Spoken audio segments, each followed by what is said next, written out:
And to Yeah, think why I don't we may go end do up that? being You more got lucky. time. We Yeah, I'm gonna take care of that in the background here as best I can. Speaking of in the background, welcome everyone to the Oncoming Storm. This is your host, Bugboy1014, and I am here with Timeline 2. Hello. Say hi. I'm alive. Who knows for how long?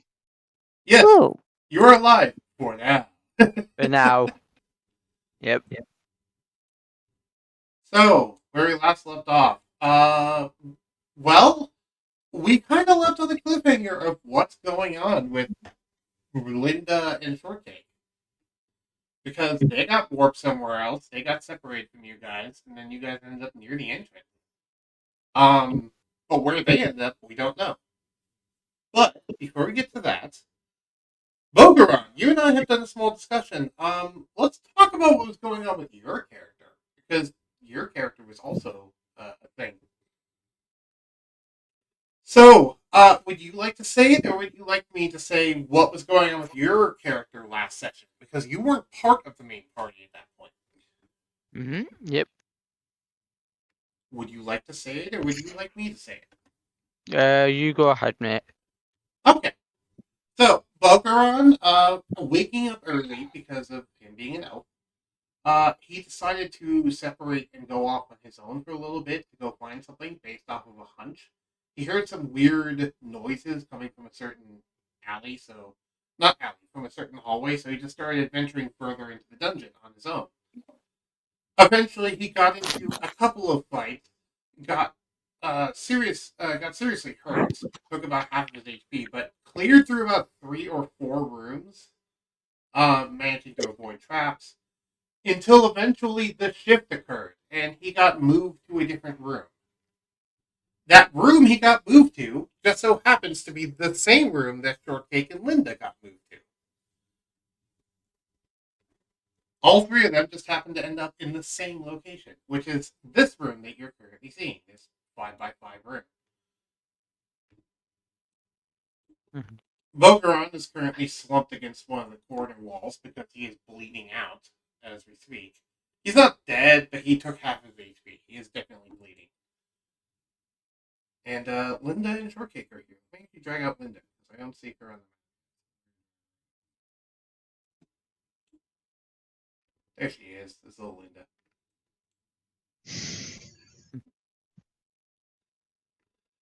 So, with that, get the actual session underway. Brizzle, question. Are you going to be running Shortcake for this?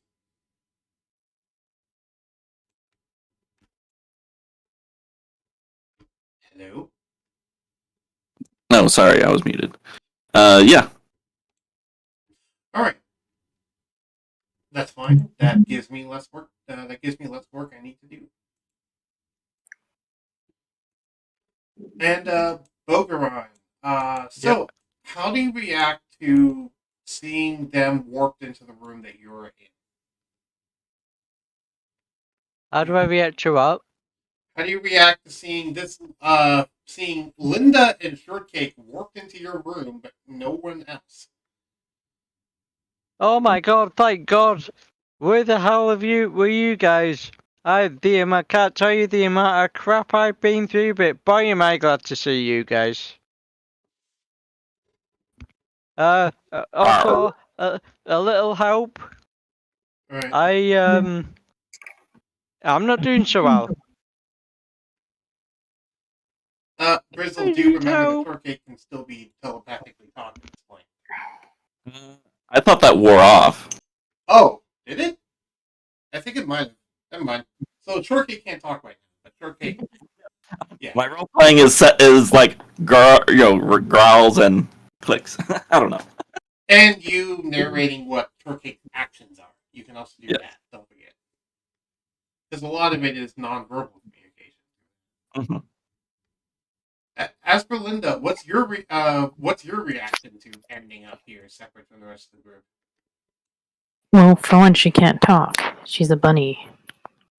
Oh, right, she's in bunny form. Okay, so just Shortcake and Linda are both in animal horns. They cannot talk currently, but okay. That's So you're okay. all in this room. Shortcake can hear me, can't you, Shortcake? She kind of like is bobbing her body, just kind of like, rawr. All right. So let me put out the. Linda jumps in, like she pulls like this thing that she's been dragging for so long, and burrows into the bag, and then runs to Boogie and like gives him some gauze. You have received Yeah, some gauze.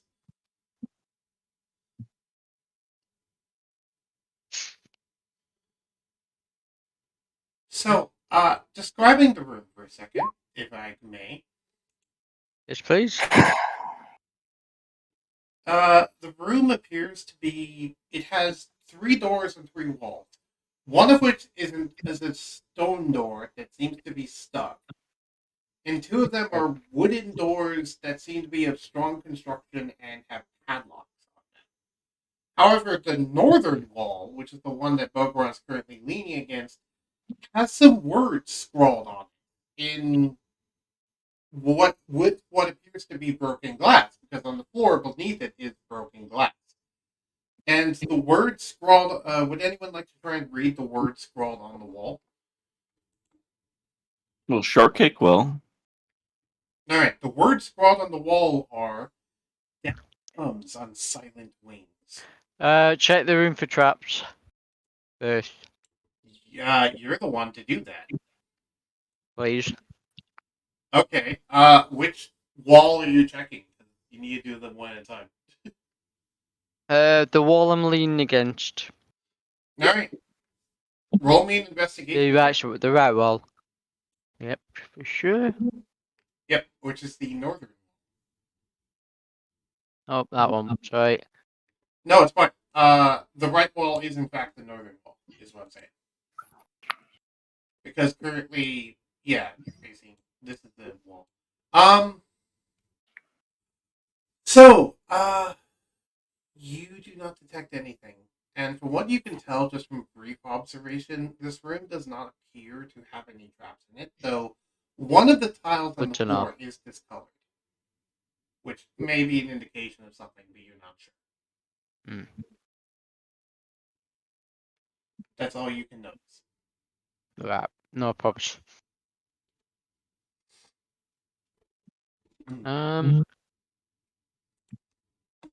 So, what would you like to do? You have no idea where you are in this place, and there's 3 doors you're presented with.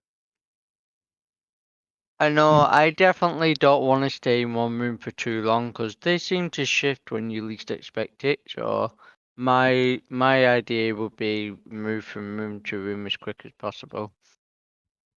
But Alright. yeah, All 3 doors are currently locked. Which one are you going to try to open? the wooden door with a padlock. Shoot the padlock, please. There is 2 of those. Which one? The one on the left wall, the one on the south wall. Sorry, What do you the bottom what one do and the you left what do you think, guys? Linda, Shortcake, what do you think? one. Linda, are you going to turn back from a bunny, or are you going to stay a bunny? She can't turn back. She Was doesn't she- know how. Was she polymorphed? She turned. Oh, She turned into her true form, like one of her, like, because. Okay, let me back up. Story this. She was abandoned by her actual family, like her actual parents, and she lived with the man and the woman who took her in, who she thought she was just like the one that she was like, who she stole from her dad, like, you know how she stole the money from her dad and left. That was her, basically her adoptive father. So But she had no idea that's what she was. She had no idea she was a were rabbit or whatever. Okay, so she's currently in her shifted bunny form. Got it. Okay. Yeah, and she can't speak, but she can do actions like, but she could like Which, talk notably, like she's a giant bunny. telepathically It's not just a to. regular bunny. No, she's a small bunny. She's not a giant bunny. But were bunnies are large. They're about like 5 feet. Not all were bunnies are large, and she's a child, so. Fair enough, I guess. Anyway, regardless. Boggoran, it seems you're the only one who can talk. So, Okay, then, so, eeny, meeny, miny, moe, I say we go through the southern door, please. Is the southern door one of the wooden doors, yeah? none of the doors are open. Okay, so we'll go left. Okay. Before that, I would like all of you to make a perception check. Okay.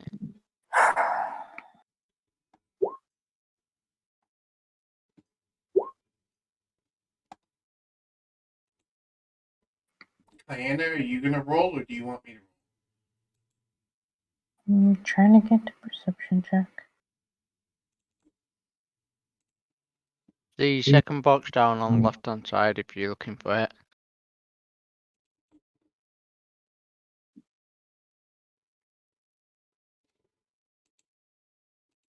Mm, Second big box, that is. Do you want me to roll for you? where is it? Where is it?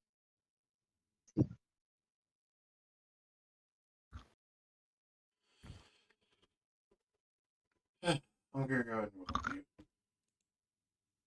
Don't- 21. Linda, you happen to notice that you do hear something in the distance, the sound of distant clangs and fighting. Like the sound of metal dear. clashing against metal. And you happen to hear it coming from this door, Linda. Right. Do you indicate this to Boggoran at all?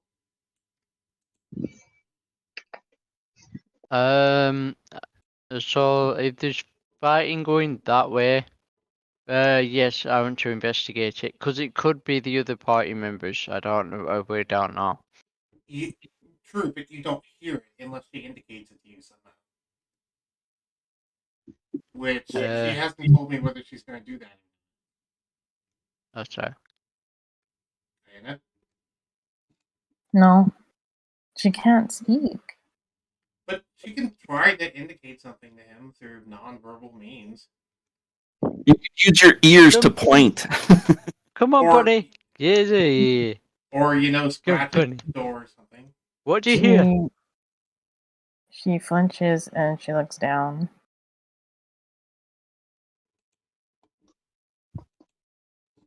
You are? She flinches and she looks down, but she keeps her eyes locked on the left corner, like where the sound's coming. Okay. You hear something that way, I'm guessing? Little bunny. Mm-hmm. She nods. Hello, Surtur. I see Surtur's in the stream chat.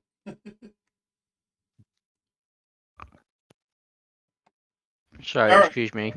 So, you want to go try that door? Yeah.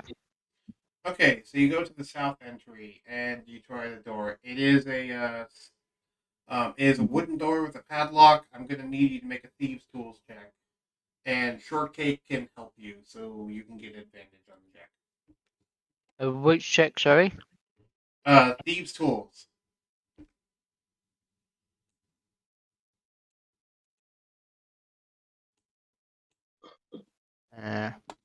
Yeah, if she sees you going the wrong way, she'll kind of like growl at you, and if you're going the right way, or she thinks that you're going the right way with your lock picking, she's like, yeah. I also like to think that she'll gently nibble on his arm to try and turn it the right direction if it needs to turn a certain way. So, can she lick his wounds as a medicine check to try and, I don't know, help him? Roll medicine. She is trained in it. Oh, medicine check, right? I didn't hear. My bad. I was having you make a thieves tools check. A what? I was having him make Thieves a medicine tools. check. Shortcake tries, but she's not able to help with his wounds with her lack of hands. And also, she doesn't exactly carry medical supplies on her. She just has a giant crossbow. Notably, you could try to shoot the door if you want to break it that way. There's nothing stopping you from just demolishing the door with damage instead of trying to open it. Are you proficient in thieves' tools, Boggoran? You should be, because you're a rogue. Or did you not pick that up? Did I not pick up what? Sorry. Thieves' tools. Oh no, I don't think I have thieves' tools. No. Okay, well, then you're just going to have to give me a dexterity check. So just Okay. roll your dexterity raw, and we'll see how this goes. Second one down. By the way, the players who aren't here, they're allowed to talk. It's just don't talk in character. That's all. If you want to talk. No, dexterity check, not dexterity save. You'd be clicking the actual thing, not dexterity save. Because the difference is you don't get your bonus to it. So you rolled a 15. That is, you successfully managed to pick the lock with shortcake sound. Would you like to go in? I would like, don't go straight through the door, go through the door slowly. Look through the door first, please. Alright, when you look through the door slowly, you end up in... When you look through, you see that it is a room that is... actually, hold on. Before I do that, let me actually roll on a table to see if anything happens. Nothing special happens. Okay. You enter into what looks to be an empty room with that the walls seem to be covered in some dwarven decorations, but for the most part, this seems to be just a connecting room. Nothing particularly special. There's some decorations on the wall. There is there's a wooden door that you just came through. There's another wooden door to the west, another wooden door to the south, and then there's nothing on the eastern wall. It also seems to be a considerably smaller room than the one you're currently in.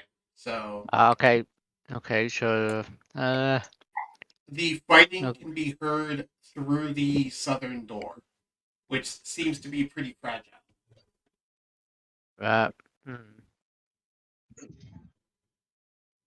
What can I hear through the south door? You can hear the clashing of metal on metal. Okay. Okay, I want to investigate. So are you going The into that southern room? door. Because currently you were just looking into it. Oh yeah, sorry. So yeah, we'll head into that room then. Alright, we're going to head into that room. So I'm going to change the current setting to be that room. Give me a second. Yeah. Shortcake will like look at Linda and like bark, like rah, rah, and kind of like use her tail to point. We're moving. Linda runs and grabs onto Shortcake's leg because she's like so small. She's like a yay, a ride. So now all of you are in this new room, which is 3x3. There's the door to the south. He just came out the door to the north, and there's the door to the west. Okay, This is so how good we're doing dungeon I'm rooms now, by the way, instead of just completely theater of the mind. Okay. Yeah. So it appears to be a loose and already damaged wooden door to the south, and you can hear what sounds like fire, what sounds like metal clashing on metal, as well as people's voices through that door. If you'd like to know anything more than that, give me another perception check.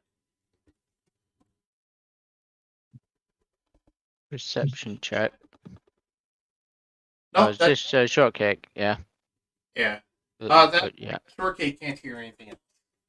If you want to give me one, you can.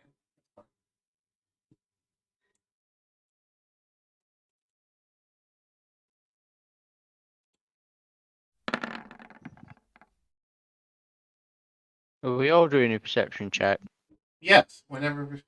Usually that's how perception checks work. Nope, none of you can hear anything extra. Okay, so you're presented with 2 more doors. What would you like to do?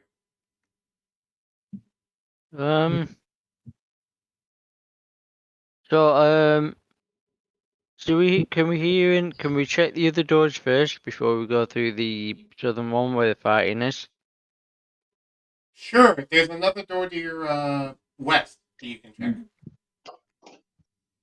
Or you can go back into the room that you were in before and check those 2 doors. It's up to you. The door to the west appears to be of good quality, and it is locked. It is actually, yeah, the door to your west seems to be of good quality. You can't tell if it's locked or not. Okay. Try the door then.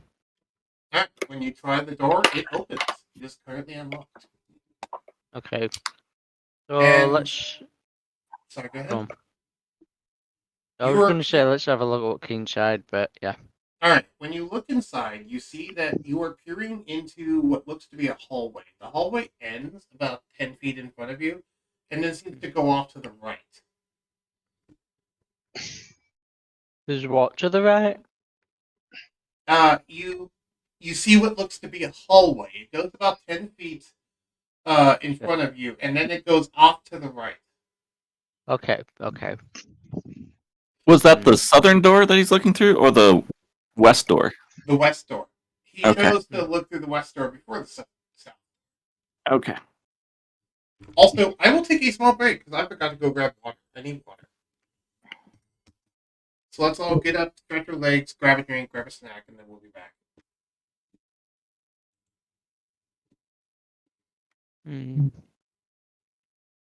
So yeah, we want to go.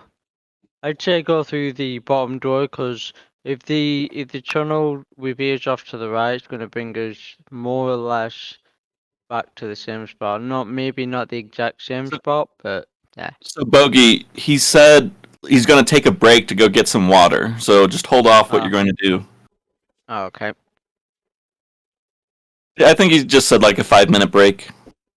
Yeah. Mhm.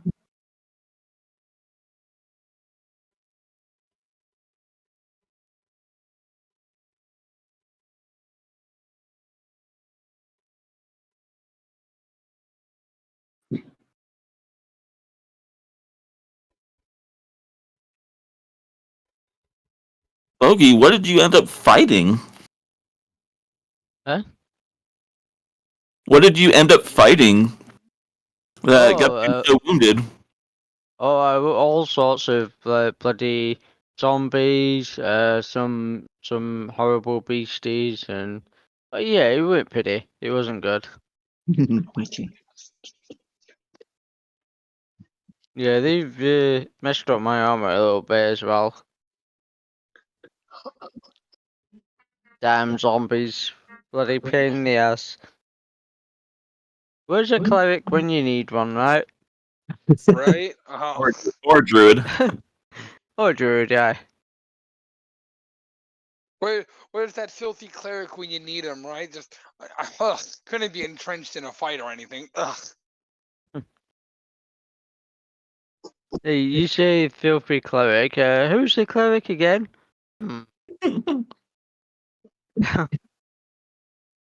I'll remember that when you need those heals. A bloody dwarf, pain in the ass. He's never there when you need him. When you don't need him, he's there at the front of the bloody team, right? Bloody hell. Bloody hell. Although, saying that, I've met much worse dwarves before now. So yeah. Put that in your pipe, Thorunn. You're not entirely dreadful. That's the best I can manage.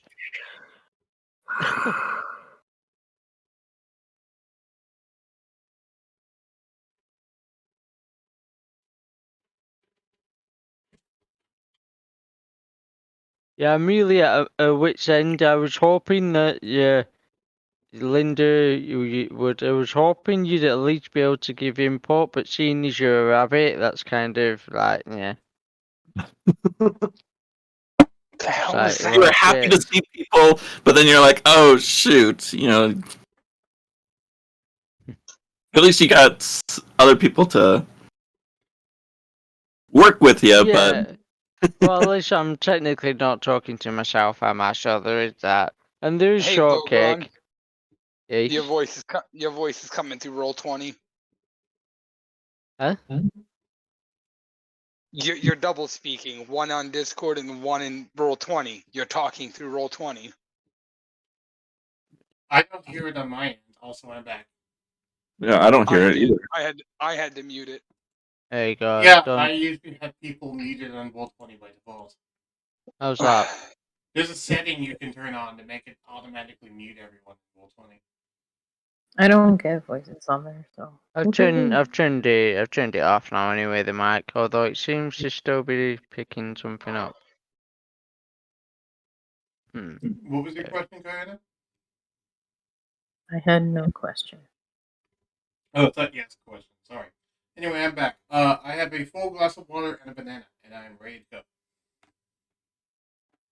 Noise. Banana? There we go. Banana. Banana. That's the Oh, That's banana! better.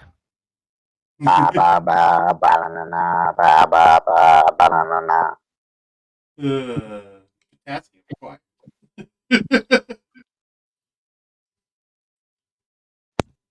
Banana phone. Anyway. So, you have a hallway to your west, and fighting through what seems to be the south. Or at least you hear what sounds like fighting through the south. And then the north is still open because it's the door you came in from. You do notice remind me something else there's about this room, though, Boggoran. And the previous room you were in, actually. These parts of the dungeon seem to be less affected by those crystals than the entrance interesting. ones. And you're not seeing any of the glowing rocks here. Right. Yeah, that's weird. Also, the air is a lot more breathable here than it is near the entrance because it's kind of hard to breathe near the entrance. Brilliant. More oxygen! Yay! That's a plus. Anywho, what would you like to do? Because, I mean, you're with two animals, basically. One of them has a giant gun on his back, but he's still an animal. Okay, so I kind of want to stay away from the fighting. Even though I said, it might be the other party members, although pretty sure it wouldn't be. You don't hear any loud screaming, so Thorunn likely isn't there. Yeah. I mean, Darth, am I wrong? No. Yeah, Betho. So, yeah, it's likely not them. And you do hear specifically what sounds like the groaning of zombies from that door. Which is not From the bottom door. the bottom, yes. Like, Shortcake will look at you confused with a perplexed look on her face and, indicate the doors, With her crossbow trained on the door just in case it tries to burst through. Because it is fragile, I'll point out. There is cracks in that door, by the way. If you want to try and peek through one of the cracks.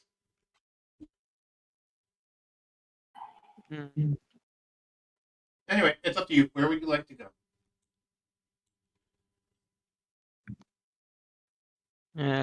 Which way do you think, Shortcake? I see you're kind of stood in front of the left door there. Maybe we should go that way and see what's down the tunnel.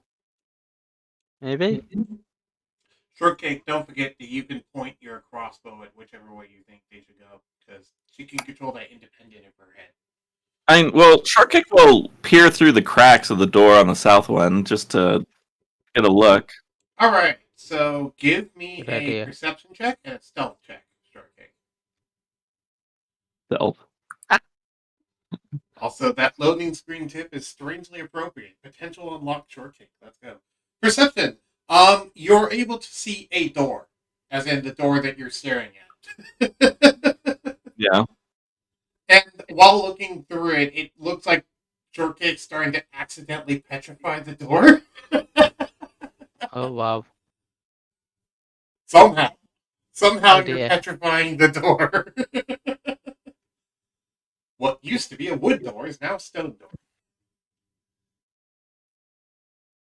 Okay, I'm gonna take that as initiative, and we're going left. Okay. Left, Don't- please. So you head. There's a hallway.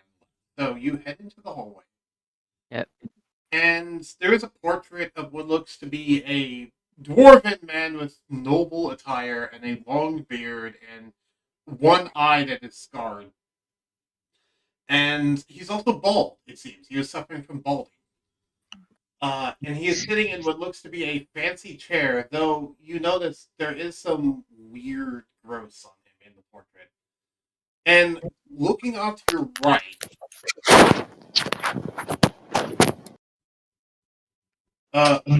your right, you do see a hallway that goes down. However, there is blood along the floor of the hallway. And the hallway makes a left to what looks to be a locked door that... Let me check the actual door. You said the hallway goes to the right, so that mean that it's going north?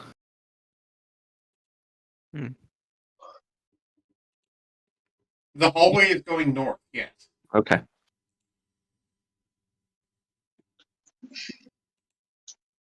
Yeah, I don't like the look of that blood on the floor. One moment. The Uh, door is a strong wooden door. Sorry. Go on. No, you're right. Go on. There's blood Okay, in the well, what- hallway. Would you like to give me an investigation check? Sorry, go ahead. I was gonna say, Shortcake will look to the north and growl, and then look to the way we went back and growl.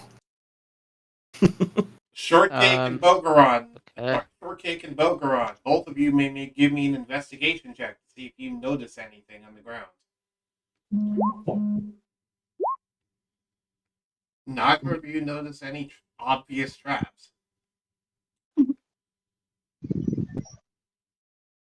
Or a pattern to the blood. It just seems to be blood along the ground. The only thing you notice is that the blood leads into that doorway. Sure, the blood goes right. Okay, so How many doorways are there in this hallway? One. There's two. There's the one you came in from, and the locked one that the blood goes to. Well, the locked one that's at the end of the hallway. The end of the hallway on the left wall of it. So it's at the end of the hallway facing west, and the hallway goes north. Yeah. Okay. All right. Gives you an idea of spatially what we're looking at. If you want, I can send you a screenshot of what I'm looking at when I'm looking at the hallway. So there's a door in at the left of the hall. Is that the one right at the end to the right, or are you saying there's another door in there?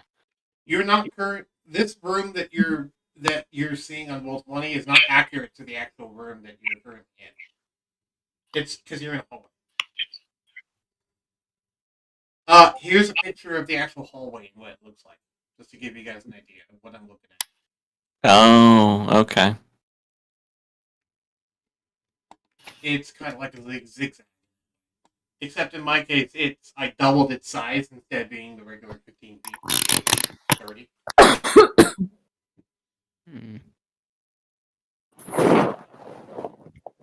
Okay, yeah. I just saw what Diana posted to me in DMs. Anywho, would you like to go down the hallway that's filled with blood, that has blood on the floor?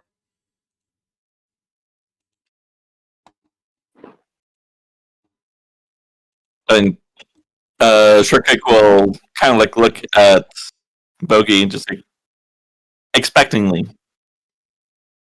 Boggoran, decision to make. Yep. Okay, let's forge on.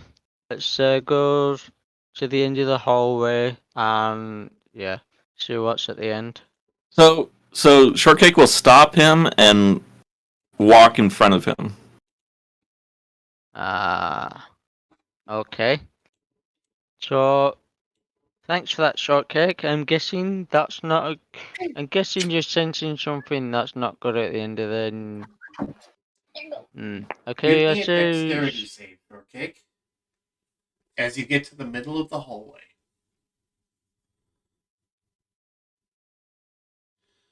22. You managed to back up in time as you heard a click on the ground. And when you back up in time, you see 5 arrows impale right where you used to be. Oh shit. And Boggoran, you recognize that these arrows are coated in poison. Oh crap. Oh. Could I maybe disarm the traps then? You can See if there's any more. You don't have thieves' tools, though. You need thieves' tools to be able to disarm traps. Otherwise, it would be a lot harder for you to do it because you don't have thieves' tools. You can try to avoid the traps, but you don't really have the ability to disarm them right now because you don't have any tools to do it. Don't I have sleight of hand? You do have sleight of hand. Are you trying to? But disabling basically prying a metal tile up with sleight of hand is not really something you can realistically do. I don't think. Okay. I mean, if you want to give me a sleight of hand check, I'll let you. But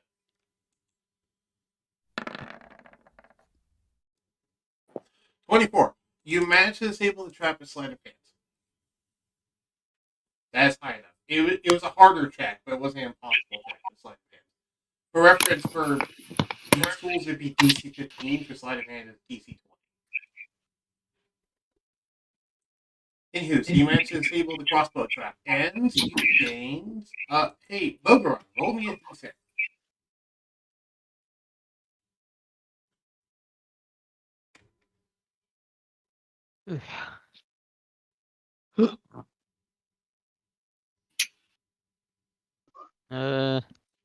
Roll me a d6, Boggoran. Pardon? D20. A d6. D6. D6. All right. You managed to recover 5 doses of drow poison, Ooh. Okay. as well Nice. as 10 crossbow bolts.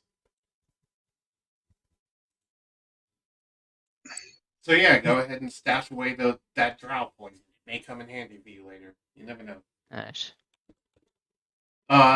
Would anyone like me to tell them what drow poison does? Because actually, Yeah, but if you what does want it to do? look up what it does, go to handouts, items, poisons. Because I actually have it there already. Wait, no. Why do I not have the one for drow poison? Whatever, I can just go ahead and put it in there. Seems I don't have drow poison in there yet. Is that the poison that puts him to sleep? Yes. So Okay. this poison is typically only produced by a drow and found in places removed from sunlight. A creature subjected to this poison must make a DC 13 con save or be poisoned for 1 hour. If they fail the saving throw by 5 or more, they also become unconscious while they're poisoned that way. So basically, if you get an 8 or less on the saving throw, you become unconscious. It's not a particularly potent poison, but it can cause you to fall unconscious, which, considering it hits you 5 times, that's 5 saves you have to make, so there you go. It's also a relatively cheap poison. Not that hard to make. Plus, if it gives you the poisoned condition, then it just makes you more susceptible. Yeah, because the poison condition gives you disadvantage on, I believe, attack rolls and saving throws, if I remember correctly. I believe that's right. Either way, so you have reached the end of the hallway that has blood on it. What would you like to do? Is my audio coming through on OBS? It is. Yay. Linda So, smells it and starts running. Linda is running where? Towards where the scent is coming from.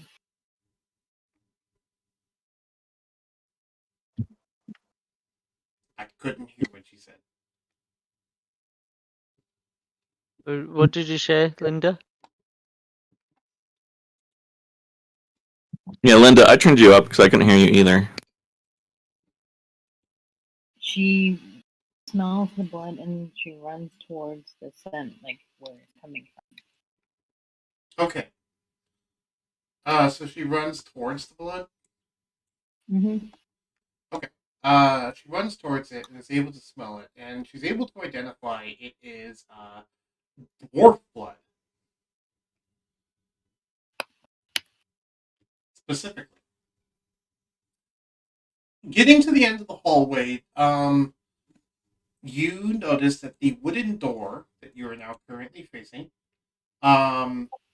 is what appears to be... Hold on, where is this door? Right. It appears to be a wooden door that is closed but unlocked.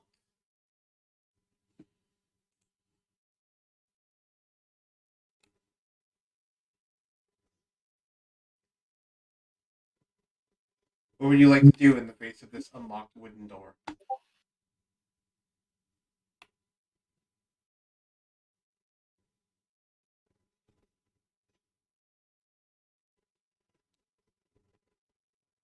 You asking that to Linda or all of us? I'm asking it to all of you. Okay. So so you say the door's unlocked? Yes, it's closed. but unlocked. Open it. Okay, let me roll a thing. Okay. Opening the door, you happen to see there is blood all over the floor, as well as the corpses of multiple dwarves. Mm-hmm. Many of them having bite marks in them. And there appears Shit. And there appears to be what looks to be a statue of Morradin in the center of the room, though he is holding in his hand. It seems to have been altered because one of his hands is instead holding a large octarine orb. And on the wall, sorry, go ahead. Sorry, what? A large what? Sorry. A large octarine orb. Okay. Okay. Yeah. And on the northeast, on the south wall of the room, there is scrawled in blood on the wall the words 8 to 9 with piles of bent copper coins all around it. 829. What will you do with this information? There's dwarf corpses everywhere, a statue of Morden holding a strange orb, a message written in blood, and bent copper coins.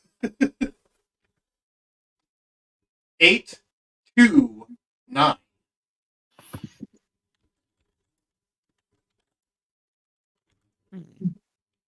Okay.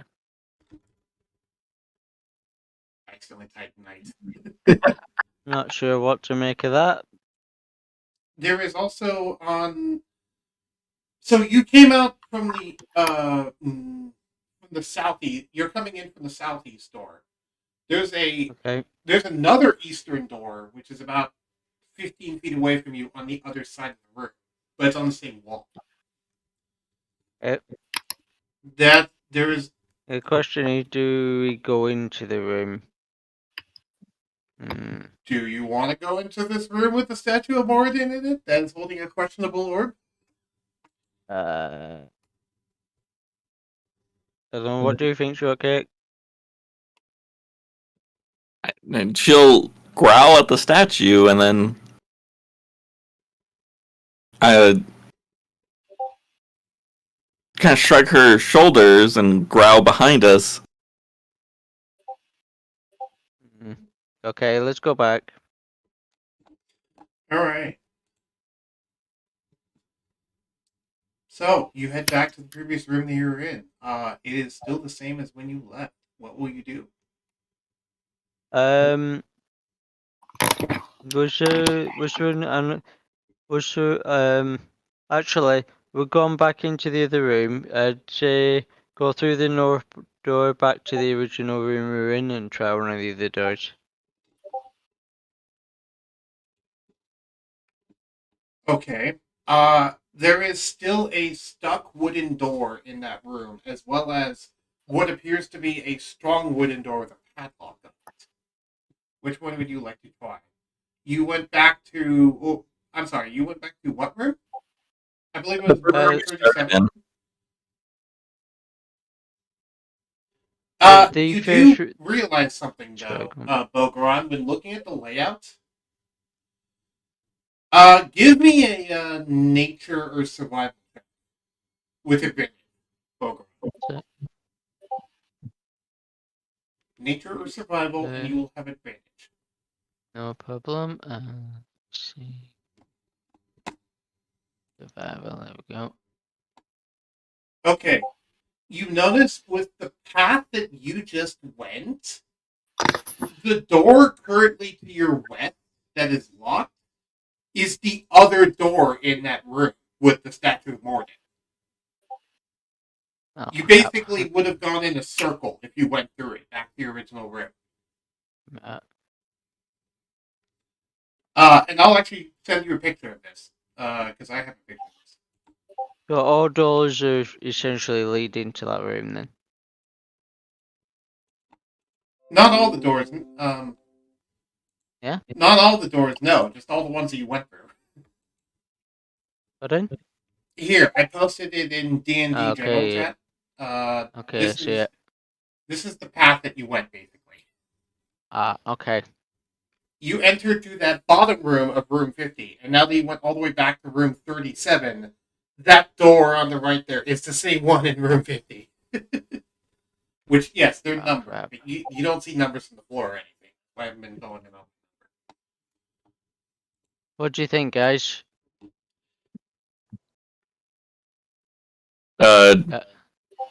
Shortcake will bark and I guess start pointing at the north door. North do you door. want to go to the north or go to the south with the fragile? Go through the north door then. Okay. I'm happy with whatever Shortcake's happy with at this point. All right, then.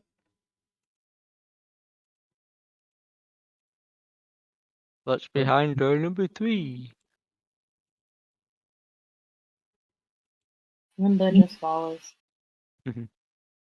Rocks fall and everyone dies. No. One moment.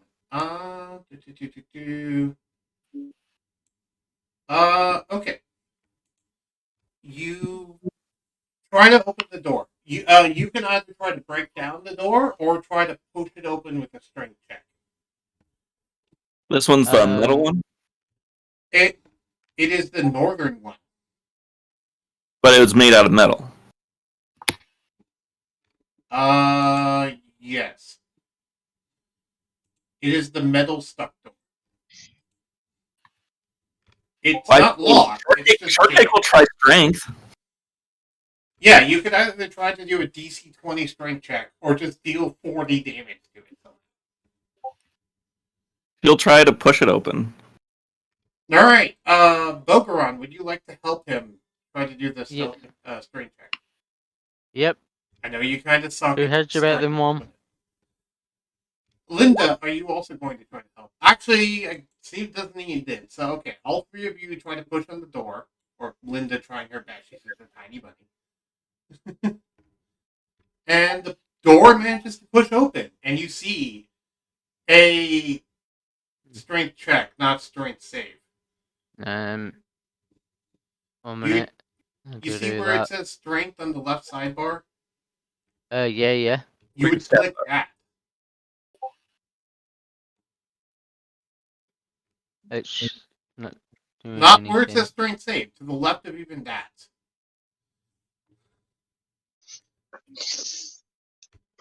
You mean the little boxes down the left? Yeah. I can't do anything. It's just highlighting the numbers. If you hover over the name, it'll highlight the name, and you click on the name. Oh, got it. Thank you. Welcome. Oh my god. Boggoran put in absolutely 0 strength into that. That was entirely shortcake just shoving her way through the wall. Sorry, shortcake. It's fine. I'm so weak. It opens into what appears to be a 5-foot hallway faced with another metal door. Oh god. There is another door. This one, however, does not appear to be stuck and does not actually appear to be locked. It's just a metal door.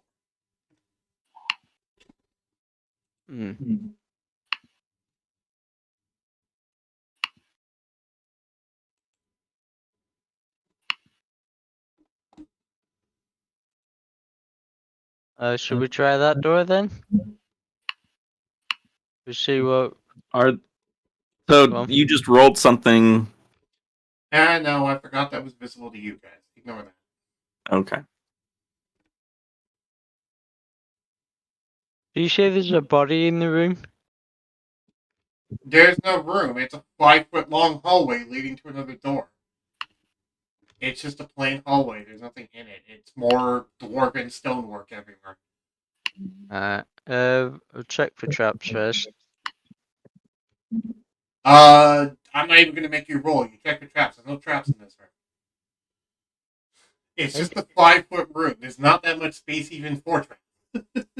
Okay, because you're basically, it's just like, you know, like an airlock, how close the doors are there? That's basically how close these doors are.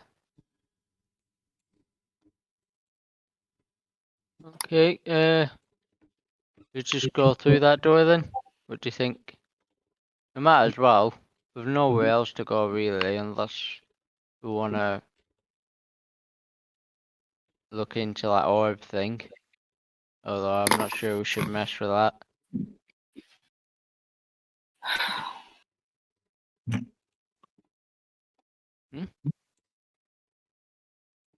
What do you think, Shortcake and Linda?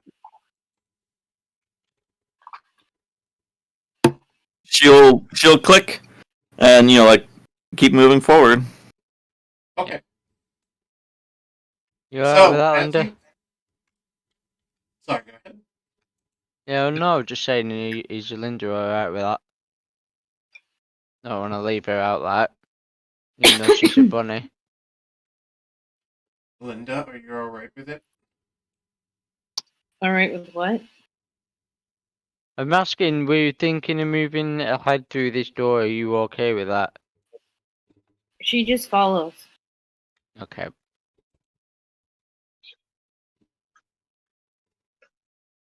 Right, let's push on then. Okay. So when you go through that door and you look inside, the room seems to be, one, it's a dead end. There's no other doors in here. And two, it seems to be what looks to be a small bedroom of some kind full of furniture. But as you look inside, give me a perception check. I'll let both you and Shortcake do that. 25. You notice immediately that some of the furniture is moving in this room. And I will actually have you all roll for initiative. As guess what? You walked into a room full of mimics. Roll for what? Roll for initiative. Yeah, one sec, where is it? Select your icon first. Don't do what I did. And while that's happening, I will be setting up the battle. Where's the initiative? Initiative's Top of next your to map, your armor top of class. the page. One at a time, please. It's Come next to again? your armor class. Ah, okay.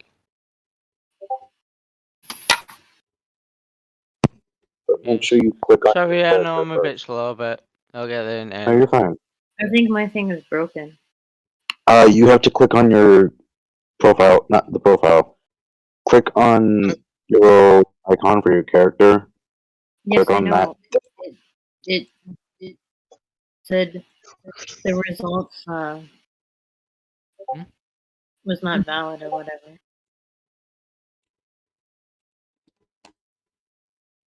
Weird.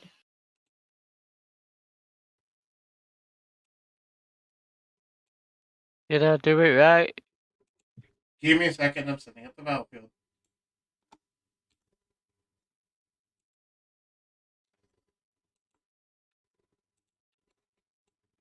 Also, no, none of you did it right because none of you are on the turn order.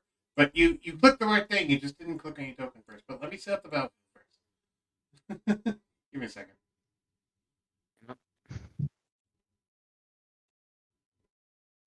I figured I did it wrong since it said it was not valid. It showed up on my end. It showed up that you actually rolled well on my end. So I think you're fine.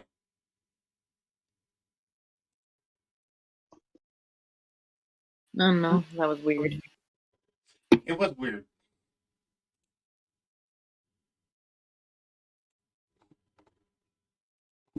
Okay, so now I'm actually going to drag out these things. So, who's in first? Who's the one who actually opened the door? Who is the one who actually opened the door? Me.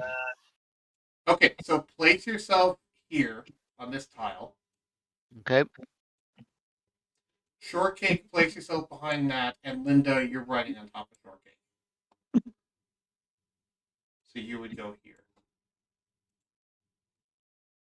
So it's a small room. It is. Most of the rooms in this dungeon are very small. Okay. And so there's a lot of mimics in this. And I'm just going to drag out one mimic, but there's multiple mimics in this.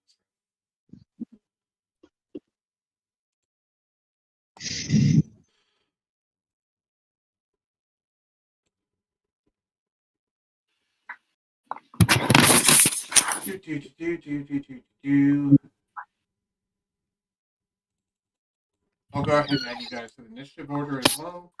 Now you can roll initiative, by the way, if you want to. Be sure to click on your token first. Shortcake did it.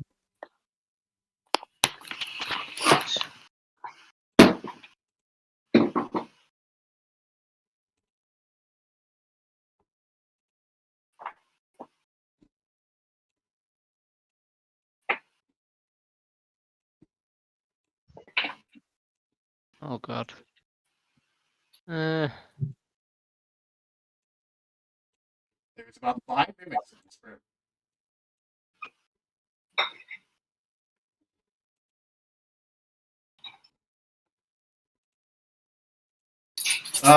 Shortcake's alert. Okay. I will go ahead and add Boggoran then, and I will add Linda.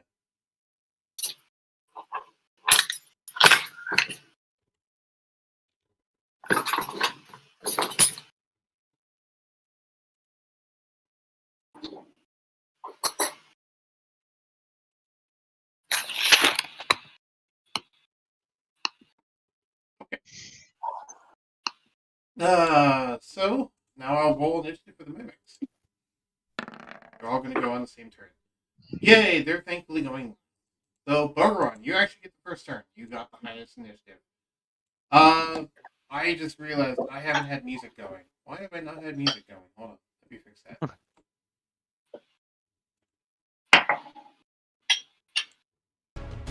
I'll keep a bit quiet. What? Well, I provided the music externally that you guys can listen to in this whole. Remember, I don't. Oh, I have music off. I don't listen to it.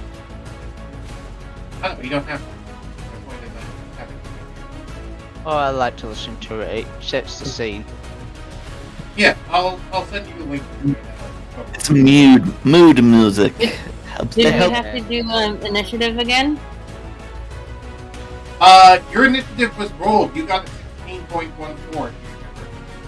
Yeah, you did Okay, it. I'm just asking because, like, of how it said it wasn't working. It said it wasn't working, but it showed up on my end, which is good enough to me. Yeah, I know what you mean. That little gold bar at the top there, just ignore that. Yeah. It says you wanted to send result, blah blah blah. Just ignore that, because that's what I thought as well. So, Boggoran, you see that all of the furniture in this room is starting to wiggle and grow teeth. You know these are mimics. What do you do? 4 mimics. Okay, so I guess straight off we're gonna drop a trap, code in the barrels, please, if that's possible.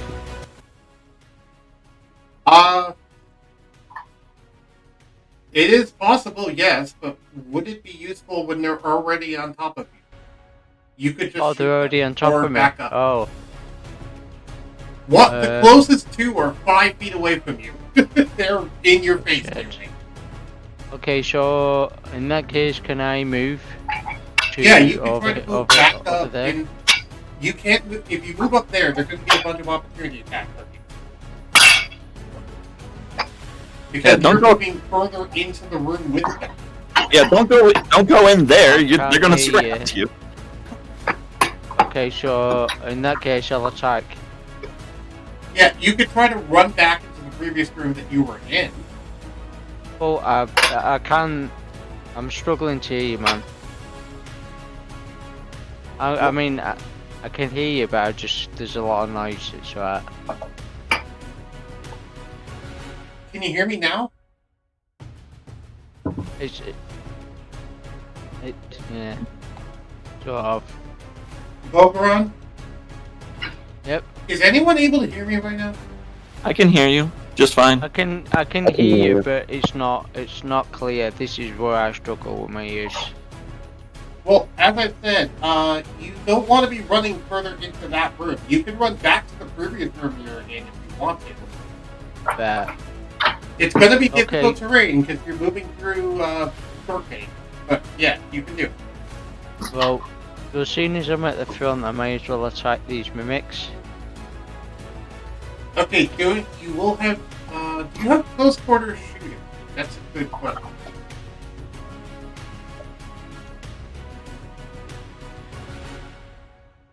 No. So if you try to shoot these mimics, you'll have disadvantage because they are within 5 feet. Guys, what do I do? Well, you're low in health. You want to back up. Yeah. Okay. You may want to use the dash. Well, he can make it all the way back to the previous room without that. That's fine.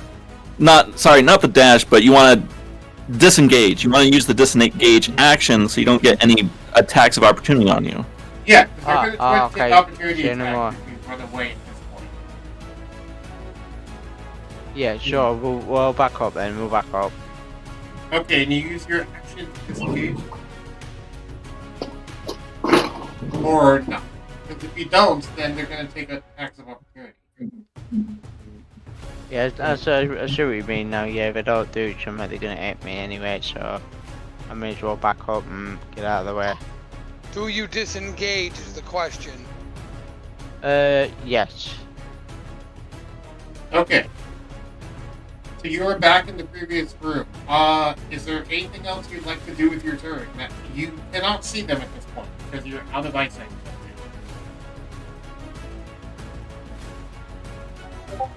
What? So the hallway didn't go north; it went to the right. So you have no ability to see them because of the fact that you ran away. And they are not... You would have to be standing 10 feet in front of them to be able to see them. Because it went off to the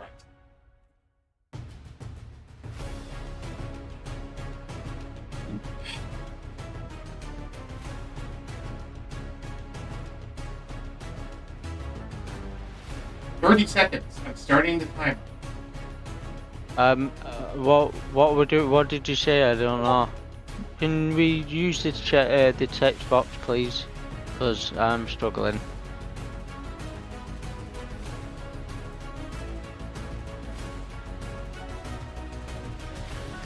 Okay, that's the end of your turn. Shortcake, your Okay, turn. tell you what, fuck it, I'm out. What do you mean? He asked you to repeat yourself. I repeated myself 8 times.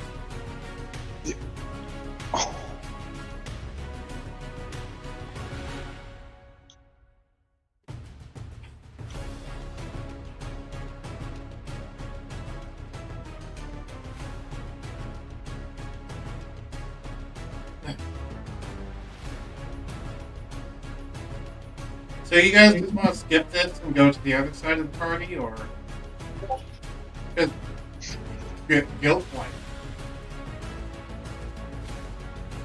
What do you guys want to do? I'm okay with going to the other party. It's, I guess, do kind of what she wants to do. What Linda wants to do.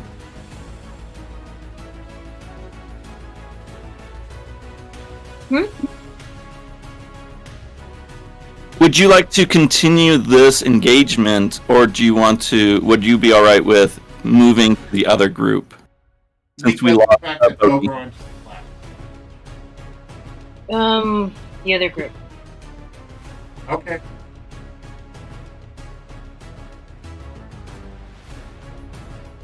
So I'll turn off the combat music. I guess combat's not. I mean, the combat will start in the next. Okay, we'll go back to the other. Sorry, I just thought. You know. I mean, Boggoran's not here, so it's not your fault.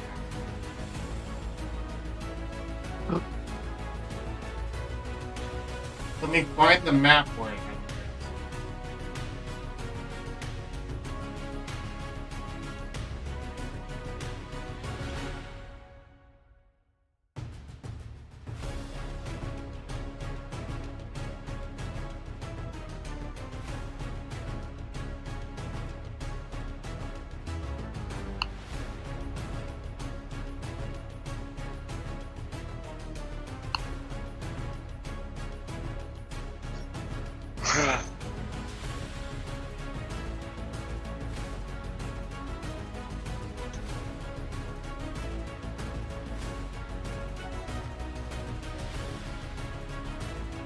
There it is. I found it.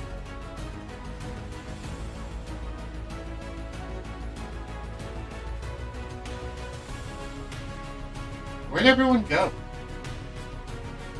Oh, did I remove you guys from the map? You might have.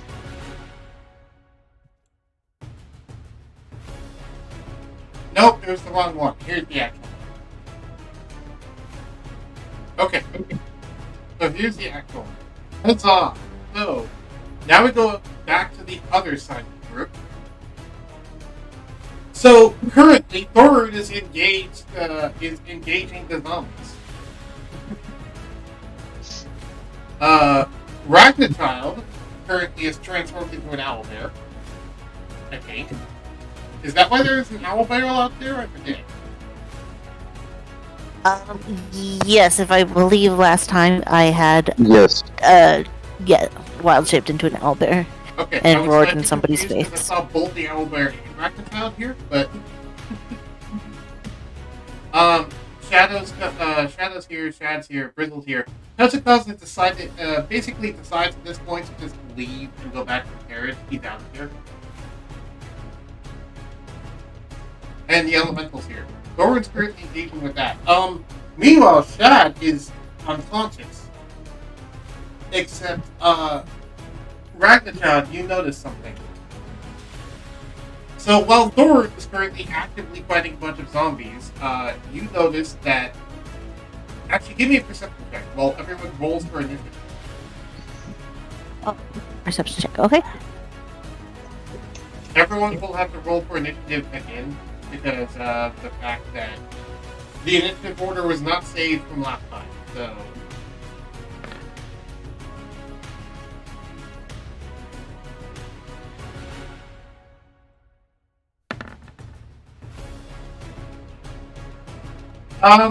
You notice that while there's an unconscious Shad here, there is also what looks to be a spirit of a larger, more powerful version of Shad also here.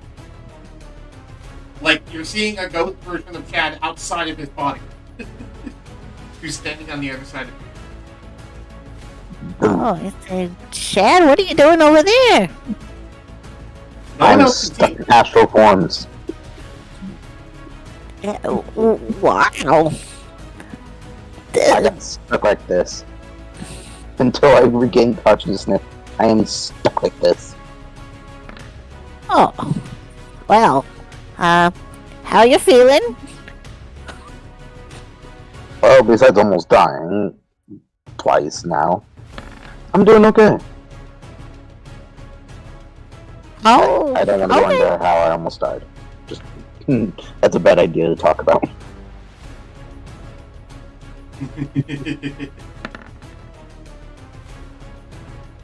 But yeah, other than being stuck like this, it's entertaining to watch Thorunn get hit. Oh, I see. I see. Sorry.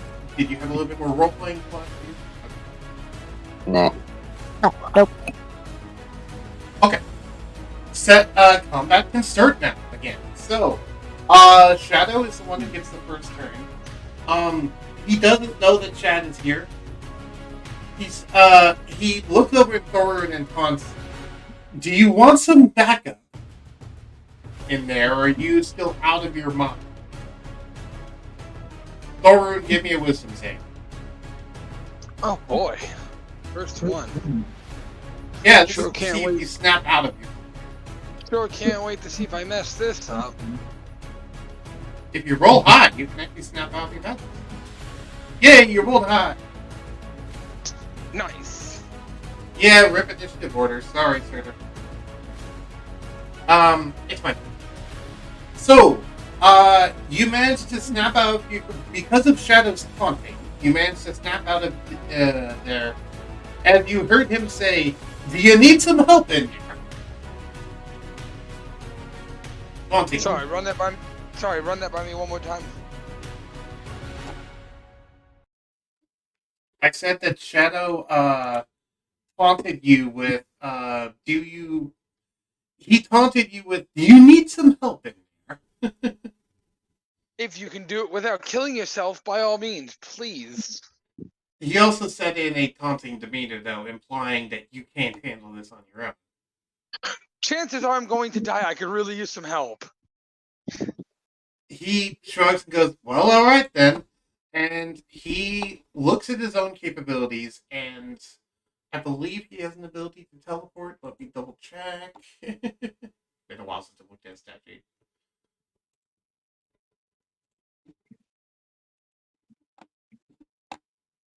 I had to turn off my combat music, I guess, for you to be able to hear me.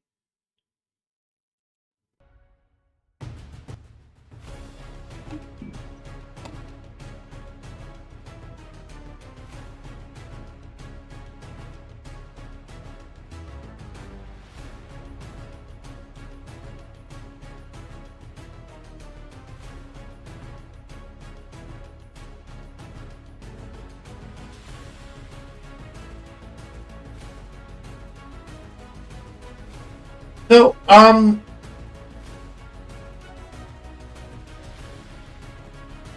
turns out, he doesn't have one base. I thought he had Misty's death. He does not. But he does have the ability to cast a, certain spell that will help. He uses a bonus action to cast the spell Spiritual Weapon and aims it inside of the room. Sorry, go ahead. No, you're good. When you cast a spell, yeah, because normally Prismatic Wall prevents ranged attack, but the spell creates a sword, which then, while you have a sword, you can use a bonus action to attack with it. So it doesn't create directly attack in that way. So he can summon the sword into the room to help fight the zombies with him. That'll be nice. So Yep. chances are, if I don't get help, I'm going to die. You rolled a hit with spiritual weapon. You got a crit. Ooh. Ooh. What level is he? Only has second level spell. Second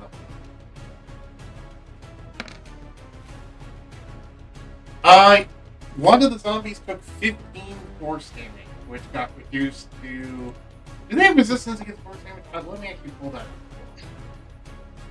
up. Sorry, the creatures. Do they have resistance to force damage?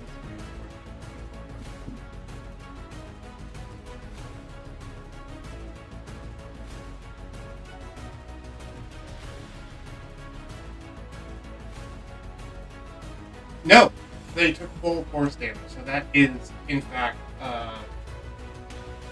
15 force damage. Okay.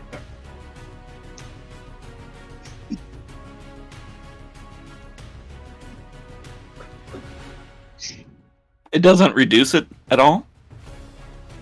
No, because currently the amount that they would reduce it is +2 and -2, so it's 0. Because it is their casting modifier plus their proficiency bonus, and the casting modifier is a -2. Okay.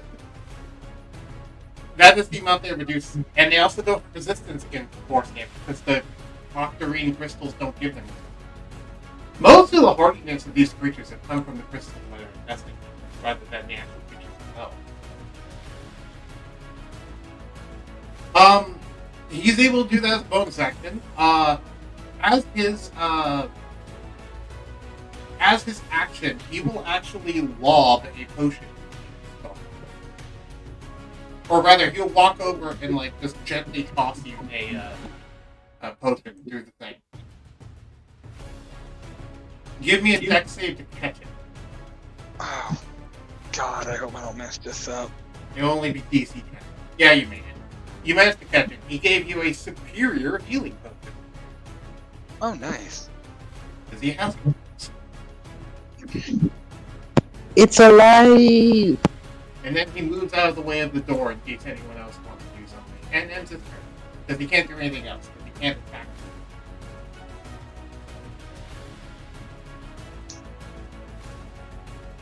So, Thorunn, you saw a spectral sword be summoned in the middle of that room and start carving through zombies. Yes, Surtur.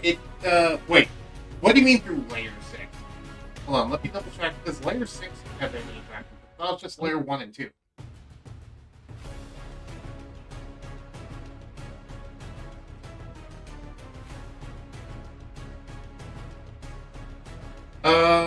Here's exactly. Was layers in place? Oh, spells can't be cast through the wall. God damn it. No, the spiritual weapon didn't work. Never mind. Surtur reminded me that spells can't be cast through the wall. I forgot. That's important. So, spiritual weapon did not get that, but you were able to get the actual potion. That did happen.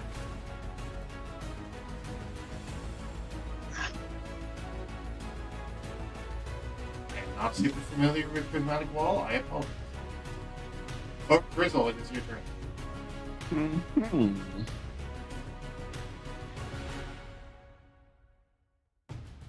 What would you like to do? Yeah. There's a lot of... That's a good question. You can send items through, but you can't really cast spells through the wall. Nor can you use actual physical projectiles. Yeah, I can't shoot through it either. Yeah, anything that would be considered an attack. So then, teleporting on the other side wouldn't work either, though, right? Teleporting does work. There's nothing stopping teleporting. Other than... you would have to do it through a non-spell mean, because spells don't work through them. But teleporting, if you had some way to do it without requiring a spell, you can. I have Misty Step, but... But that's a spell. So, no.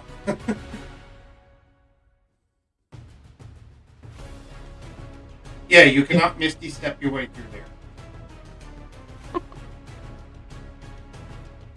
On the other hand, Thorunn is sane, so you can try to start dismantling the wall on that.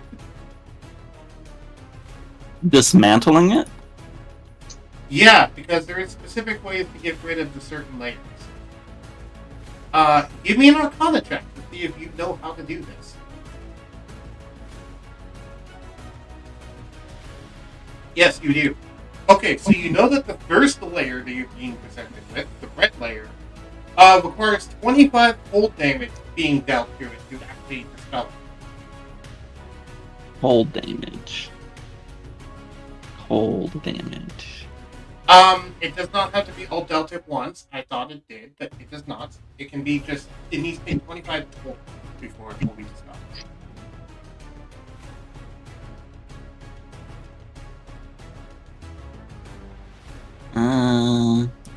Huh.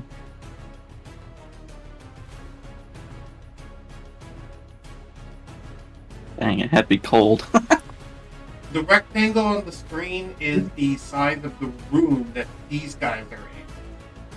And Thorunn is in a different room. His room is 3x3. Let me actually put that.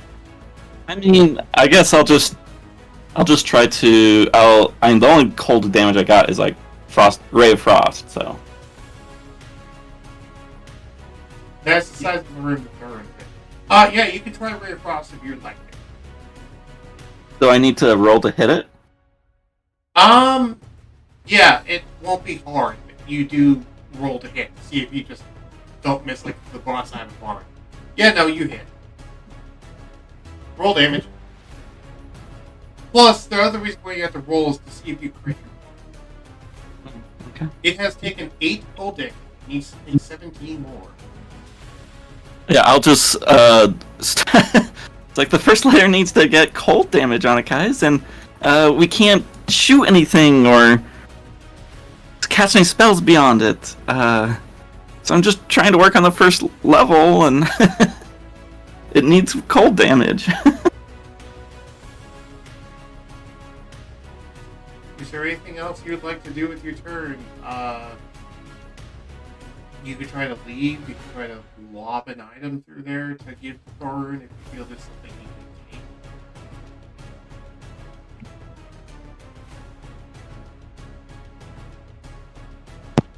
I still have too angry to die on my person. Fruit. It's on his unconscious body. Which, Grizzle, I think you're carrying his unconscious body, if I remember correctly? No, Shadow is. Ah, Shadow is. Right. He has him strapped onto these hooks. Fruit. Well, Shadow already took his turn, so he can't send that at this point. No worries, let's split. Not a big deal. So, I don't have anything good to send him. okay. Also, I added the zombies because I know they went after Thor. So, I just gave them initiative so that they go in the last. Ragnarok, it's your turn. What would you, as an owl biker, like to do?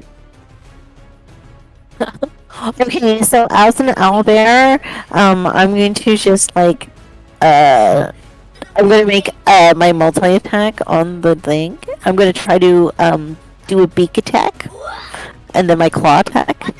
So an owlbear makes 2 attacks. I'm not sure if you DM are able to roll these attacks for me. I'm not sure how I can do this in my owlbear form for Ragnarchild through roll 20. Well, Or I have should I- unfortunate news for you. Physical attacks are not what you need, and this counts as entering the layer, so you take 10d6 fire damage. Oh no! Oh, this will be interesting. Good thing I am in my owlbear shape. Thumbs up. You actually also need to take. Actually, sorry. You take give me a DC 20 dexterity saving throw to see if how much of the damage you take.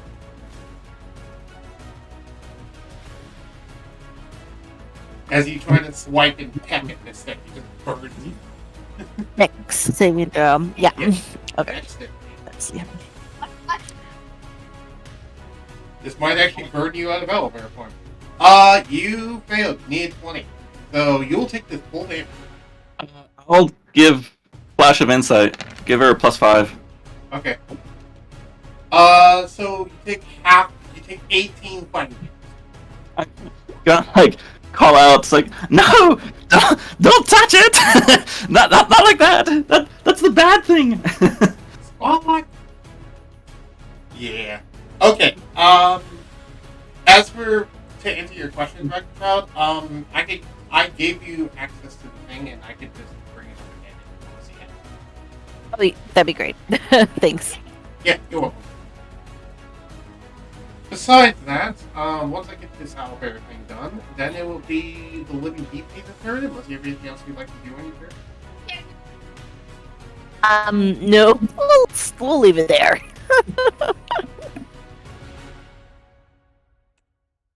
I just clicked show the players and owlbear, so it should have popped up for all of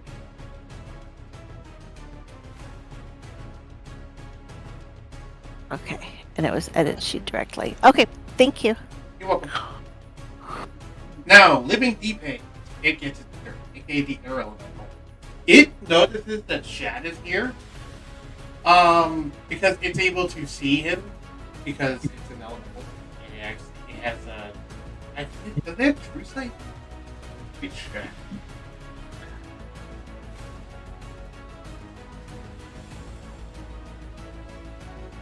I forget if it's true sight or blind sight or what.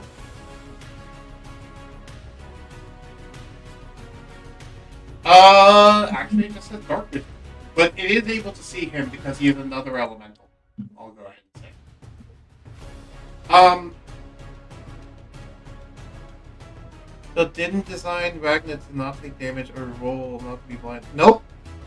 Because you cannot dictate that on Prismatic Wall, I do not think. Or actually, if he did, he didn't dictate that. Yeah, the living deep phase did not consider that.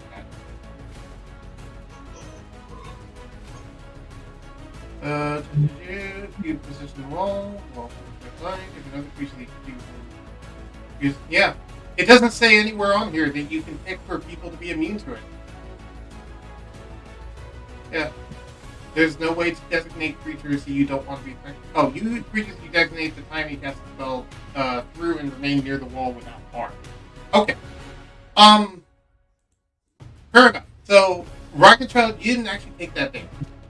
Because he did designate that you wouldn't take it, but your claws still had no effect. Okay, that's better than taking a ton of damage. Indeed. Apologies, I forgot. Surtur's reminded me of things. He does this when we actually play him. Okay, so the living deep phase, upon seeing this, realizes this, tries to drop concentration, forgets it's not concentration. Looks at Shad, indicates for him to go back to his body, and then just starts casting a certain spell. Very casting spells with a lot of focus. I need to look up that spell. Because he has a wide variety. Because air soul. Like, does air have full damage? No, that's water. Yeah, there's not much he can do, man. It's...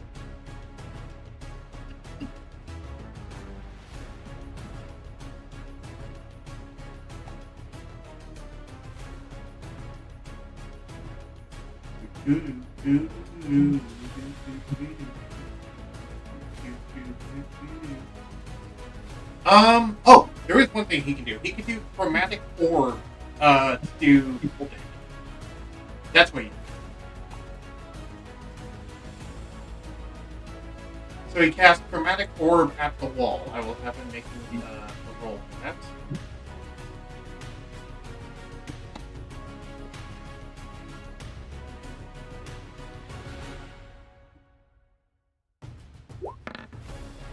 You got 17, which is a hit. And what is the damage from chromatic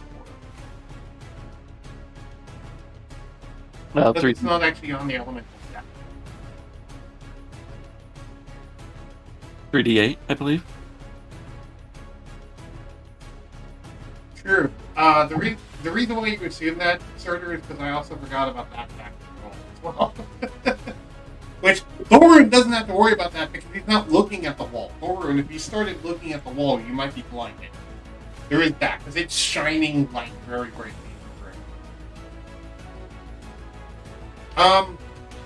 3d8.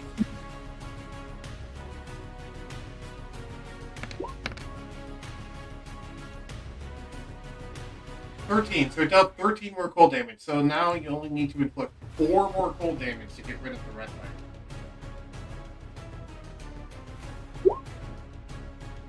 And you can hear it say in orange. It says, "You get back, help," and it'll end its turn. Shad, it is now your turn. You were instructed to go back into your body. What do you do? As you're currently an actual ghost back from your adventure in the side track. I'm like, finally, I can go back to my body. As I just hop back into my body. As you pop back into your body, give me a Constitution save.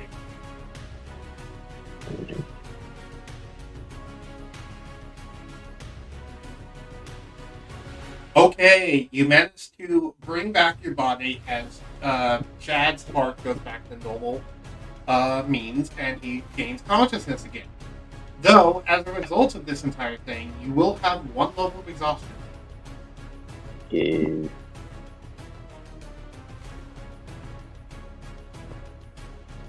Alright. Which means you'll have disadvantage on ability checks, which is not the biggest thing. You are back in your body, and you have your new ability. What would you like to do? Hold on. Where's my notebook? Damn it. I had a notebook. Give me 1 second. You are currently still grappled by Shadow and its light.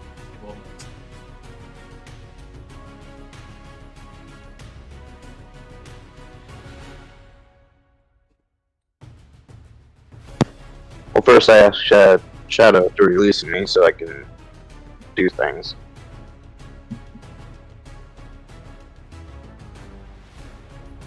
Does he mind releasing me? Yes, he will release you from the cable when you realize that you're gone. So the cable slowly unwinds itself and then snaps back into the harness.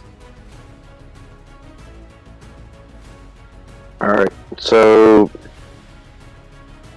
And it needs cold damage, right? Yes, it For the needs first to player? have 4 more cold damage now, according to Brink. I move in front of the prismatic wall briefly, Okay. and then I cast Dragon Breath on myself, and I use the cold element. Alright, so you cast the spell Dragon Breath and then use your bonus action to hold Dragon Breath onto it. And I'm not going to have you roll... Well, you can roll damage, but you're probably going to do... yeah. So you would do 12 full damage, and that will disperse the red wall. The red wall is gone. Now, here is the next wall, which... let me get... Hold on. It's orange. Yes, the orange wall. This one requires a strong wind to disperse. But notably, non-magical ranged attacks can now pass through the wall. Now that the red wall is dispersed, non-magical ranged attacks can in fact pass through the wall. So, if people want to try to shoot bows, as long as they're not magical. This one requires a strong gust of wind to hit. Alright, Shadow, we've got about another minute. What would you like to do with the rest of your turn? Let's get Wait. some changes. Yeah, thank you, sir, for reminding me of this stuff. But I know they can't hear me right now because I put the talk off, but I'm just letting him think. Give me just 1 second, sorry.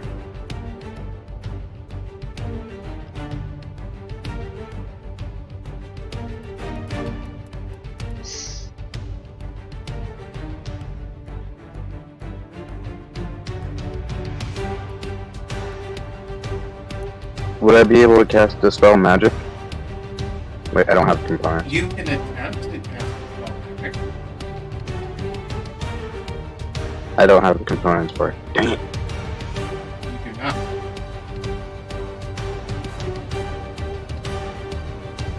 And I'm pretty sure Dragon's Breath has a wind element, doesn't it? It lasts for a minute. It also costs your bonus action. You've used your action and your bonus action, as well as some of your movement on it.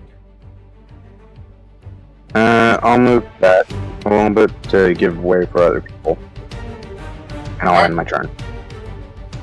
Just in time. Only took a minute 50. Thorunn, it is now your turn.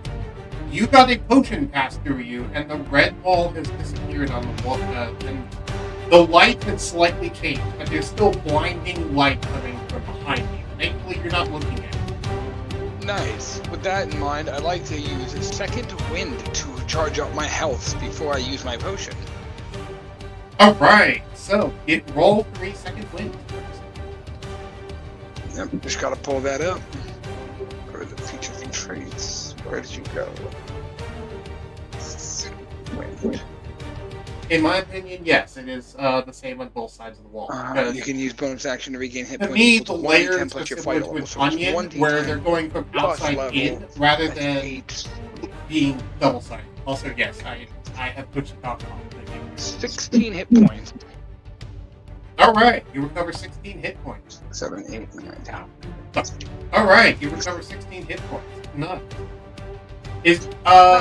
And you would like to use your interaction to drink which healing potion? The greater one The you have, potion the that would- superior one that you were thrown. The one that I was just given, my superior one. Cool, roll me 8d4 plus 8, I believe. Let me know. 8d4? Okay. Hold on. So what is this? /R 8d. Yep, Was it 8d4 plus 8 hit points. 8d4 plus 8. 29. You recover another 29. 5, 6, 7, 8, 9, 10, 21. Actually, that brings me up completely to full health. Any more, and that's overflow. I calculated it brought you up to 78 out of 82. Huh. Must have done my math wrong. Oh well. Because 29 plus 8 is 37, and then 37 plus 41. Well, one way or the other, I'm going to take my action, and I'm going to smash through a bunch of some zombies. Now that I'm back to full charge. Alright.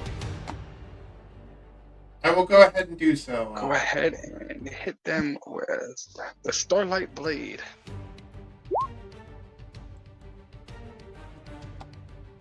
Alright, that hits, and that will deal quite a bit of slashing damage. Let me double check. Now keep in mind, I am in Giant Smite. We haven't gotten that taken care of yet. You can't fit currently in Giant Form. There's only one zombie that dropped, so you don't have a 10-foot by 10-foot square to even go into. Okay. Yeah, you'll need to clear at least 2 more zombies before you'll have enough room to be able to do that. Unless you want to be pressing into the prismatic wall, which I don't think is a good idea. No, I really don't think I want to do that. Exactly. Okay. So, let me pull one.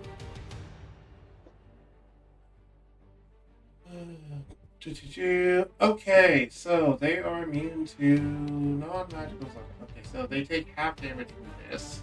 That means that's half damage from the slashings. That's 13 plus 8.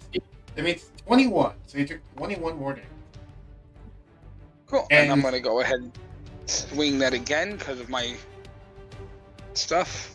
Because of extra attack, yes. You've already used your action set. So. No, I already know that. Okay, so double checking that you remembered. And there's that extra attack.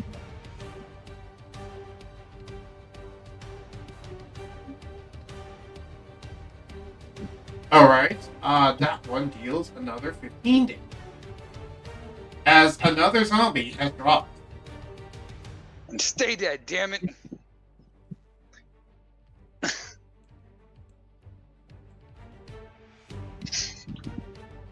For those of you at home who are wondering why I said another zombie drop, I am giving all of the zombies one big health bar, and then when they drop through certain thresholds of numbers, that's when I know they drop. Because I think a normal zombie has a health of 30. Let me double check. what the normal zombie is.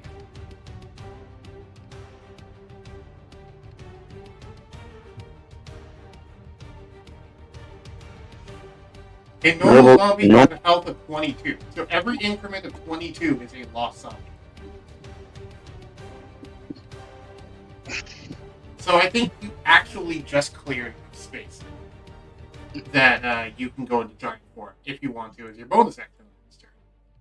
Yeah, we'll do that on my next turn. You still have your bonus action though. You can do it on this turn. Okay, well then we'll do it on this turn. So you see Thorunn grow immense. Make my Thorunn grow.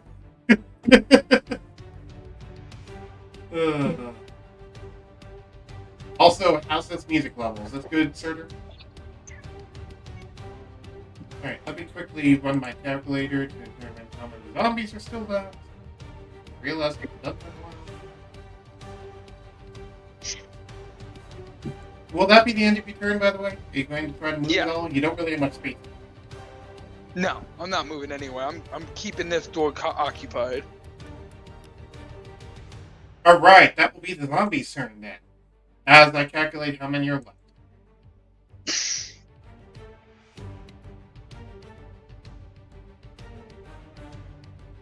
There is currently 10 of them. There's currently 10 of them left. So yeah, you've killed 5 so far. And that's the end of my turn. Alright, so the zombies attack.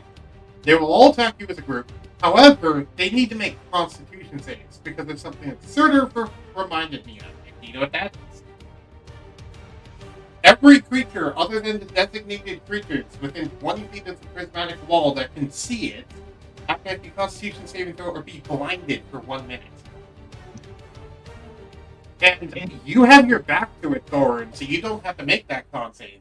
But they're staring at you, so they're staring at it. So they have to make a con save. I forgot to do that. I should have done that last time. The holy light of Morradin blinds all of ye. The holy light of the prismatic wall behind you, but yes.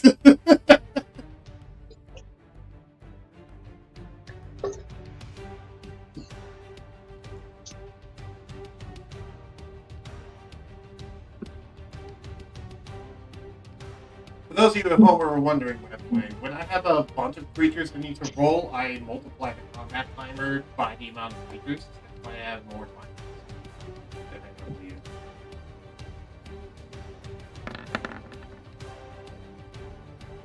Two, three, one.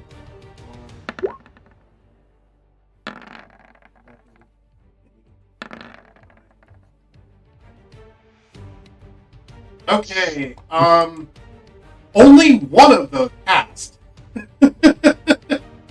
So 9 of the zombies will have disadvantage, which they normally have advantage, so it will cancel out to just be regular rolls.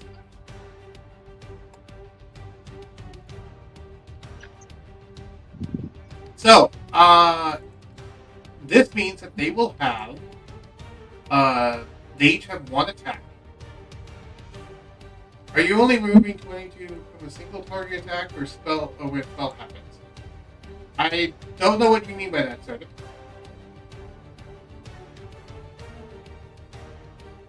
I'll just roll for their attacks individually. That's fine. So, first one, what's your AC? My AC currently is at, because of all the damage, 26. Okay. They need to get a 26 or higher or crit. And I will be doing 12 rolls? Actually... 10? Yeah, 12 rolls. Sorry, 11 rolls. Because one of them still has advantage. And they also have the whole re-roll if they miss things from the delirium. Which I'm just going to count as part of the 2 there, if that makes sense. So 1, 2.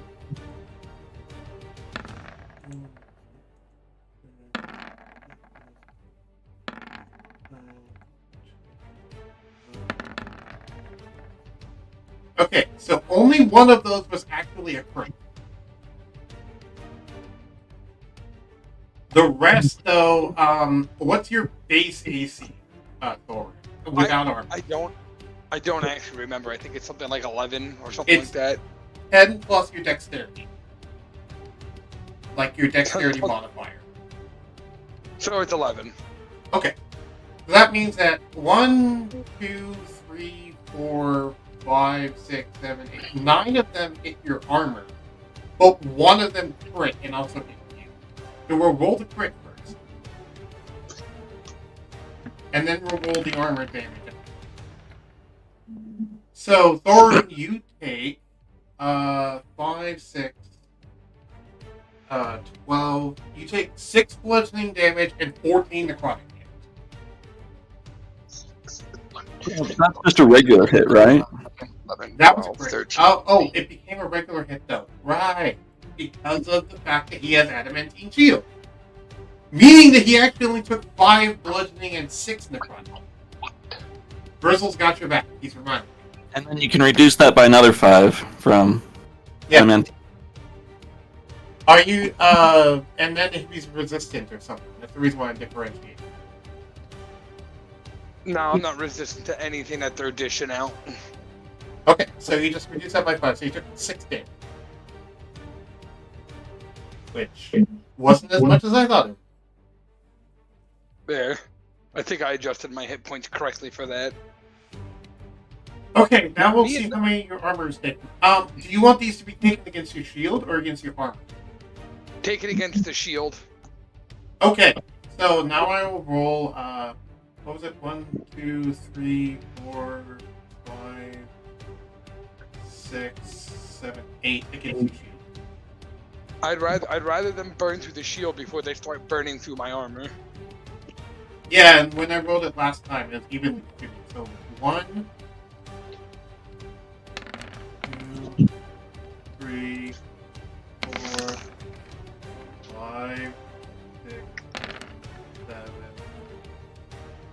8. So your shield takes all of that in terms of damage. Remember, it has resistance against all of this. I think in the rules it says that when it hits your armor, it takes half the damage. And then since it's adamantine, it takes another half, so it only takes a fourth of that damage. Does it say that in the rules? Does it? I don't remember. Hard. Let me double check. It was homebrew, right? It is in items. Ah. Items, weapons, and armor durabilities.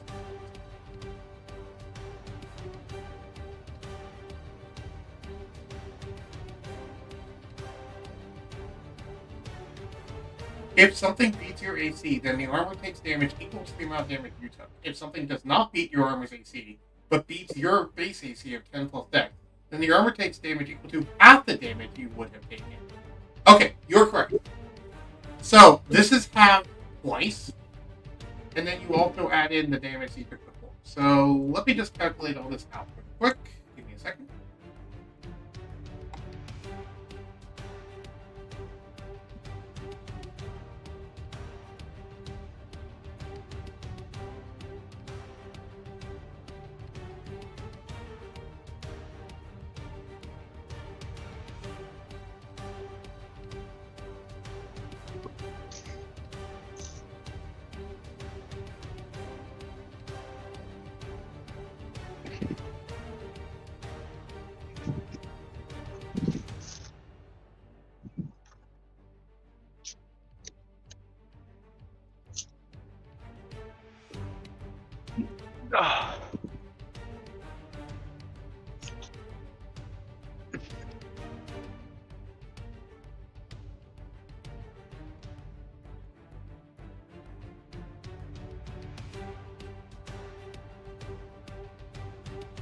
Your shield took 39 durability damage.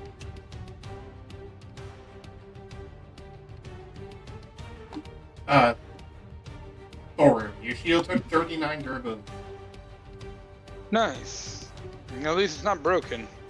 How much did that reduce it down to? I'm not sure. I don't even know where to dock that stuff from. Now I have to open Thorunn's sheet too. have so many windows open. Okay. Sorry, Chief. It's in features and it's above features and traits. There's a section called Other Resources. Let me have a look. Oh, For those wondering why Thorunn is groaning, his back hurts. Just clarifying for everyone. no, I slept on it wrong. You know how it is. No, I don't see it. Yeah, above features and traits, below short rest and long rest, there's the boxes there. Do you see it? No, I don't. Oh wait, hold on. Here it is. Here we go. I see.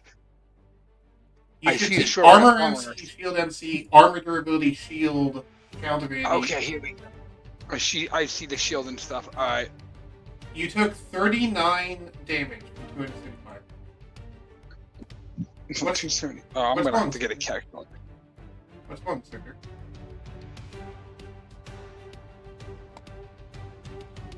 You said 39? Yes? Just wanted to double check. That's 240. Oh, that's annoying.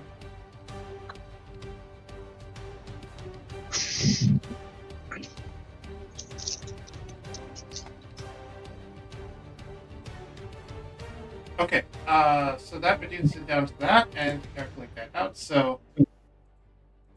do you know how to calculate how much durability is left at that point, then? And what percentage, then? I'm not sure the percentage, but I'm at 240 shield durability.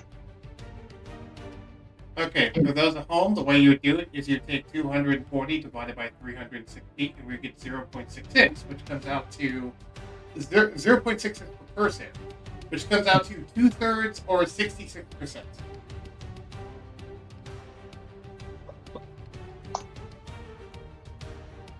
And for shields, AC doesn't get are unaffected until it's below 60%.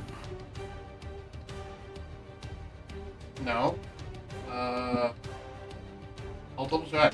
I'm very sure that's not the case. Don't they go off the normal armor table? No, at the very bottom of the weapon's durability, it says shields operate similar, but on a different table. Oh, I forgot about that. It's been a while since I've actually had to enforce this. So,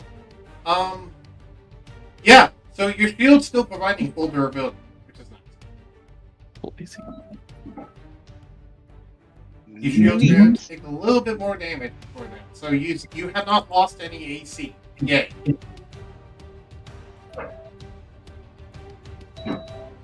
That's pretty neat.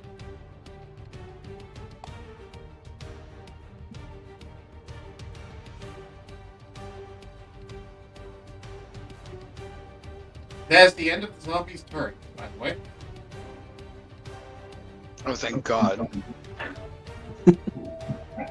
Shadow, it is your turn.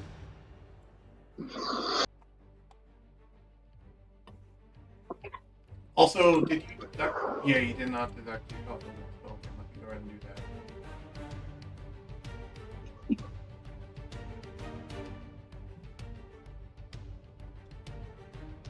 So you should be down to 72 health. Alright. Shadow sees that the red layer has gone down, gives Brizzle a thumbs up, and just kind of backs up and aims his giant bow at the door and says to Thorunn, "Duck," as he fires. Oh, shit. I duck. Yeah. So, you managed to... You will duck out of the way. I'll actually have you make a dex save. This is not on your turn. You can either use your reaction to do it, or you can make a dex save. One of the two. I'll just take the deck save. It's right then and there. Yeah. So you use your reaction, and you get out of the way as he fires his dragon-slaying arrows, which there aren't actually dragon-slaying arrows, but he fires his giant-ass arrows into this room full of zombies to just shoot you some zombies. And give you some backup. Shadow sheet. Why is this sheet? It's like I have so many sheets open, and one of them isn't the entity that I'm running. Oh, there it is. There's Shadow.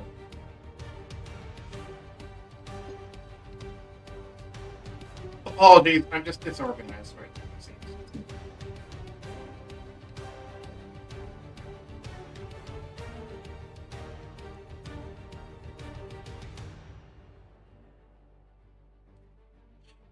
Will he use a Divine Smite on this? I think he will, actually. I think he will use some Divine Smites.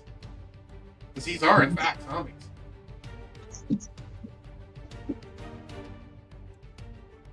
Which, since the Divine Smites are being used against an undead target, they'll deal extra damage. Because we didn't know, Divine Smites deal an extra 1d8 damage if they're used against an undead target. I'm pretty sure that's the thing. Yep. Undead or demon.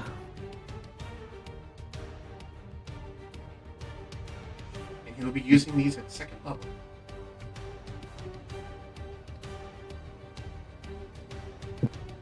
It does say that Divine Smite has to be with a melee attack weapon. I completely forgot about that fact. Okay, so he won't be using that. But he will be using sneak attack. Because he has advantage on this attack. Because he's going to do his samurai ability. I forget what it's called. Chad, you know the one I'm referring to. You have it. Fighting Spirit, that's it. He's using Fighting Spirit to give himself advantage on attack rolls. Why did it mess up the Warbow again? It's supposed to do 2d12, not 5 damage.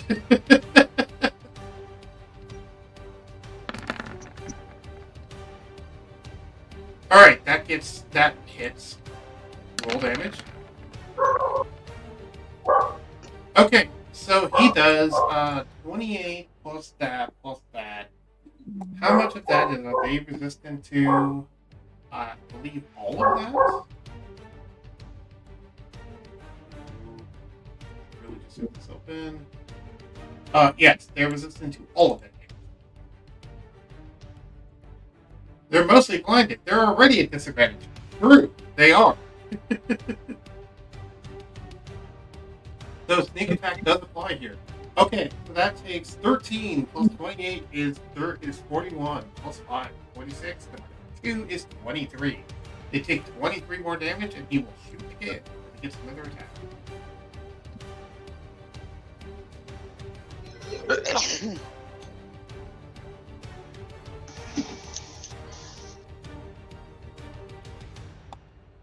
Shadow.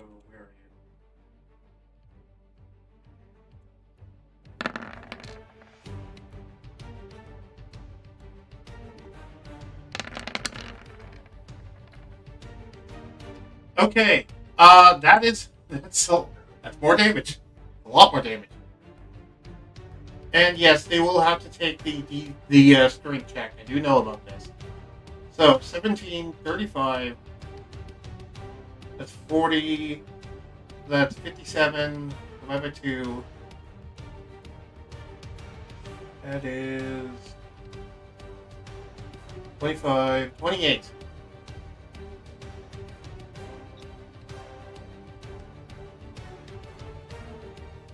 Because of the fact that it is using a warbow and it has blow through, so it's blowing through multiple zombies. That is how they are taking more damage than a zombie's maximum health. Because normally they would only be able to take 22 damage at a time because of the zombie's maximum health. But in this case, he has blow through on the bow, which is the same thing Thorunn is, isn't that? Which Thorunn, you know about that all too well. Feel the power of the sun. Yeah. If you know the Silver Knight bows from Dark Souls, he's using one of those kinds of bows. It's a giant bow, which is why it's doing 2d12 piercing damage. Yeah. So that one I'm not messing up the rolls on. That one's actually accurate. Okay, so adding this all together, so that's 30, 65, 73, 93, 98, 103 divided by 2.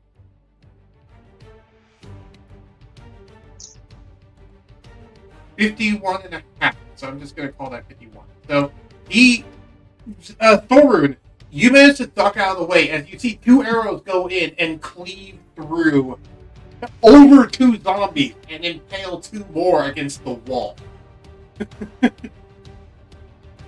Pretty poggers. I like to think you have the moment in your head of, holy shit, I'm glad I didn't get hit by it. Like, holy shit, glad that ain't me.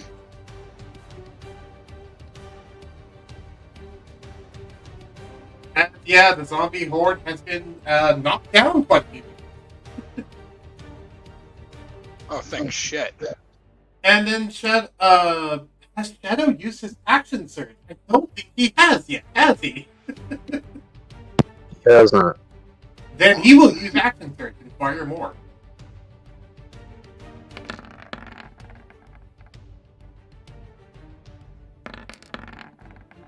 That is 2 more hits.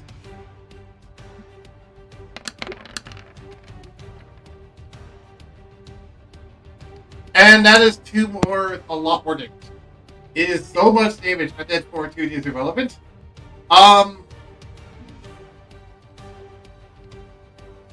Undead Fortitude is not working, I believe, because of the bright sunlight, or does it only care about radiant damage? I thought Undead Fortitude also got turned off in sunlight. Pretty sure that's just a radiant damage thing, but I could be wrong. Because if not, Surtur has a good point, because he says, wait, is it doing so much damage that Undead Fortitude is not kicking in? Which is a fair point. Yeah, unless it's from radiant or critical hit. So I'll actually have a couple of the zombies. So he tore through a lot of zombies. I'll have them make con saves to see if they can try to save themselves from dying completely.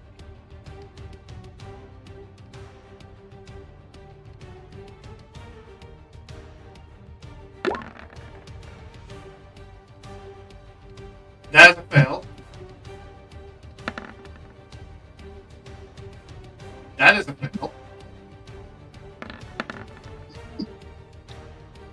That is a fail. And that is a fail. None of the zombies saved on Undead Fortitude. So yeah, they all died. But thank you for pointing that out, sir. Hooray! Yeah, so 2 more attacks. That is 31, 15. So that is... Let me just do some calculations. Give me a second.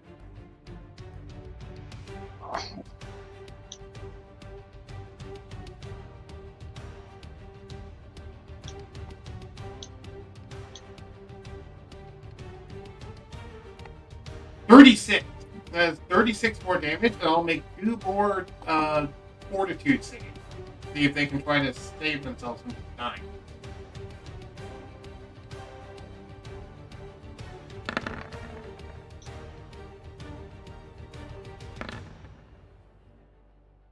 Nope, they both fail. So, yeah, 2 more zombies die. 4 more zombies die. 2 of the injured ones, and then 2 behind them.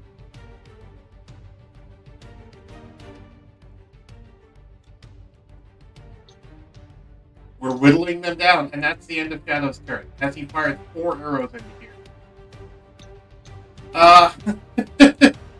Grizzle, what would you like to do? Is your turn.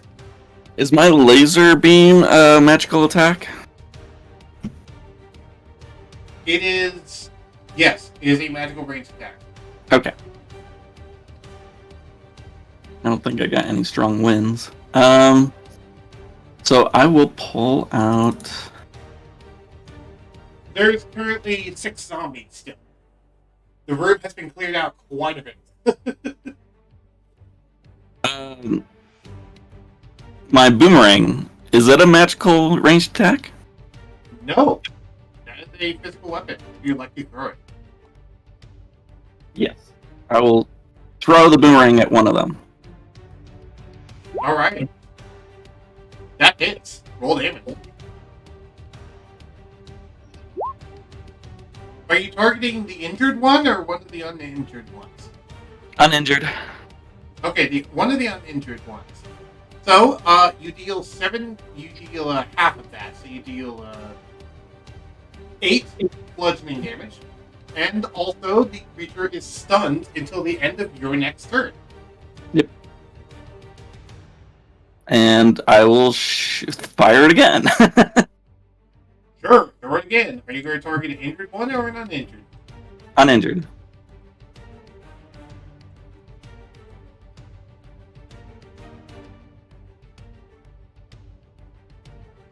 Get him, Brizzle. Alright, that is another hit, and that is another stun, and that is more damage. So that is, let's see, 7, and then 8, so that's 15 total, so yeah.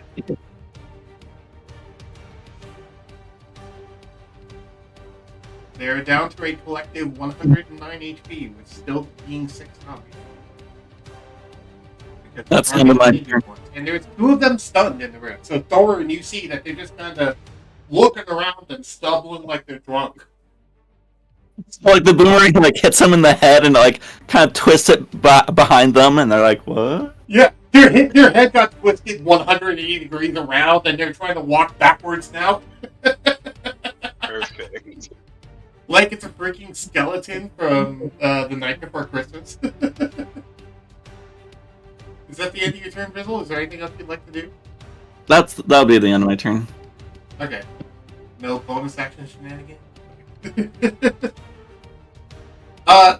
Notably, Ragnarchild, in your owlbear form, or you can revert back to owlbear, is there any... Do you have any wind-based abilities? Because then you can get rid of the second player, because you need strong wind. Well, let me look. Let me see. Oh, you know what I do have? I don't have a strong wind ability. I do have Druidcraft, which allows me to like make a puff of wind, like a harmless sensory effect of wind. That's not good enough. I'm gonna do something like the gust of wind stuff. Okay. Okay. Also, it would take your action to revert back from owlbear. Do you just want to stand here as an owlbear, or what do you want? You know what? I'll just hang out in my owlbear form because it's like an extra layer of protection. So It's literally an I'll owlbear just- pattern. yeah. I'll hang out as an owlbear. And just kind of can I help somebody as an owlbear? Am I able to do that like in a And wild it's a shape help form? action, but you need to be within 5 feet of an enemy for it to do it. Oh, okay. I will have you let me roll see. me a D100 though. Oh, okay. Uh-oh. Whoop.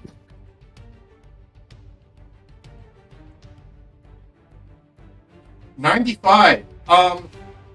You feel what feels like you notice that there is some magic running through the walls, as it looks like there's a small opening above you, and out falls, and there isn't actually a physical opening, but it looks like there's magically an opening, and out falls a familiar bunny rabbit and a basilisk. As Shortcake and Linda fall from the ceiling and land on you back down. Oh my gosh, I go squawk, squawk, squawk. That means, oh my goodness, it's Linda and Shortcake. I like to think Linda lands really softly on you, and then Shortcake's just like, just because of all the Yeah. equipment on Shortcake. That's funny. Oh my gosh, yeah. I'm just like, "Wah!" Like I kind of like belly like plant on the floor.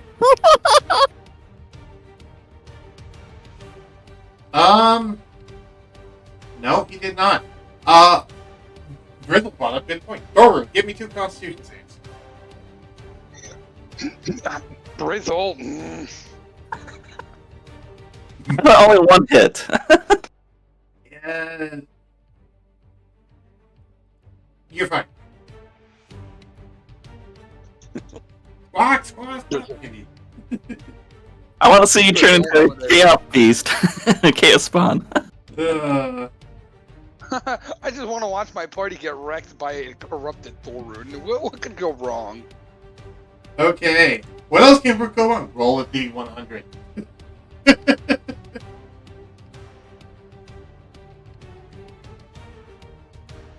Okay, it is now, was that the end of your turn? I assume that was the end of your turn, Drizzle? Or Sorry, Child. Child. Yes, that'll be it for me. Mhm. Okay.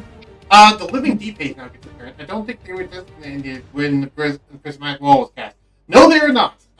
But I don't know if Linda and Shortcake are looking at the wall currently.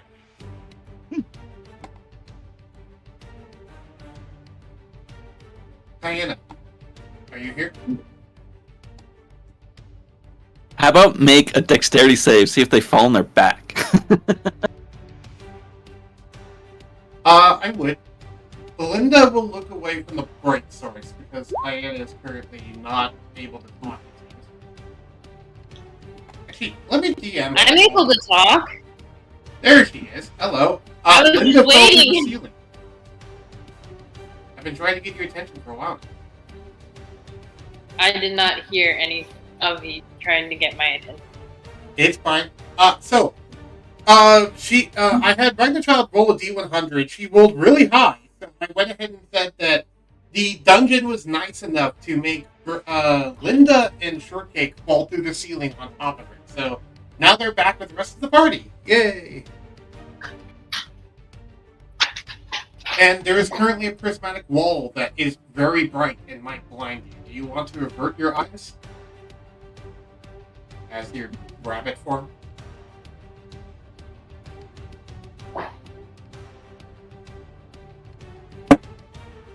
Huh. Also, Brizzle, is Shortcake averting your eyes? Because they're also... I'm saying that she's averting her eyes and she like kind of like fell on her back and she's trying to right herself up.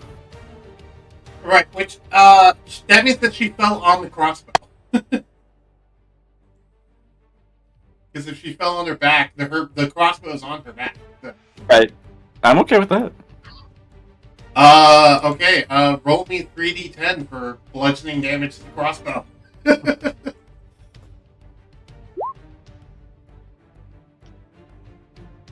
The crossbow took 16 durability damage.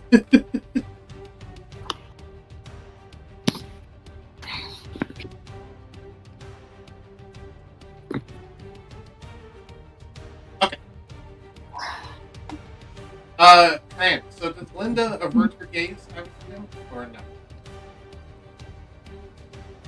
From the wall, as I will take the turn for Living Deep.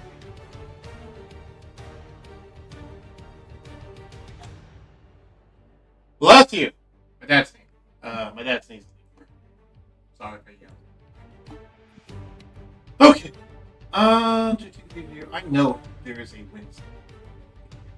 There should be. Yeah, wind wall. So, ironically, the elemental will summon another wall behind this wall, which is wind wall, to disperse that one. And it will drop concentration on it after it casts it. So, momentarily, there is another wall that appears there. And then it disperses, but it's there long enough to disperse the orange layer.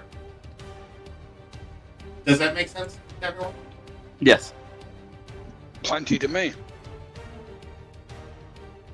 Understood. Orange layer dispersed. We now have the yellow layer, which says that it deals 10d6 lightning, and it can be destroyed after taking 60 force damage.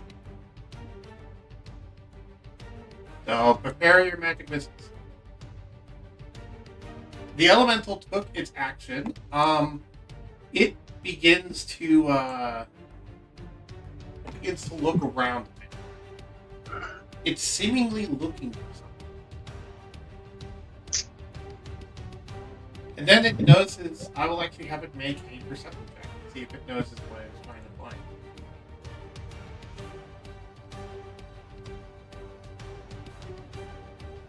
Seems it's not proficient in perception. We'll just roll one. 8, which is not. It does not see. It tried to look for a small crack in the wall for it to be able to fly into Thorunn's room, but it could not see anything.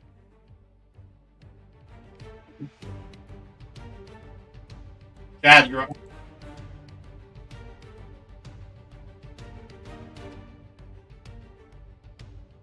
Chad, you're up. Chad. Chad, Are you muted? Chad Azure Black, get in here.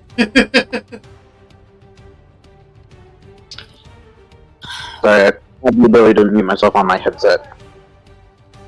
It's fine.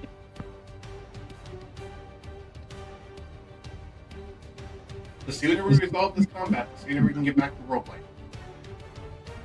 So, non-magical projectiles cannot go through this wall, but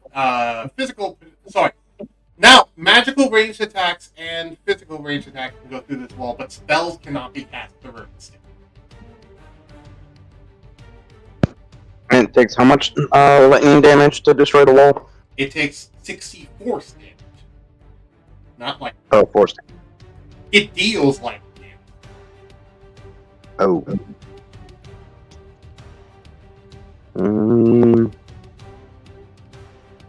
Alright, 2 minutes on the clock. Well, I don't have anything that'll deal force damage off the top of my head. Do you So, have anything what that is a magical or non-magical projectile you can send through that is not a spell? I have my warbow, or my longbow. You can fire that through, because thorunn is still ducked out of the way. Good. Alright, 18 hits. Roll damage. What is that 3? Oh, that's from brute force. Right.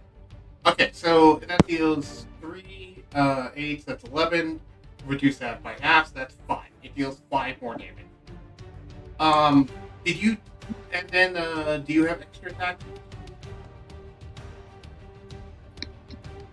Yes, I do. Okay, then make another attack. I'll use the same just in case. You'll use what? Actually, I can throw my katana. Because it will just return to me. Yeah, you can throw your katana. It'll go through. It'll go through, and it'll return to you. Might as well use a katana. As your sting hits. And it is, I believe it's a magical weapon. Yes. Which is why it's not being completely negated. It's only being resisted. So, that's 17 more damage, so reduce that by half. That is 8. That's 8 more.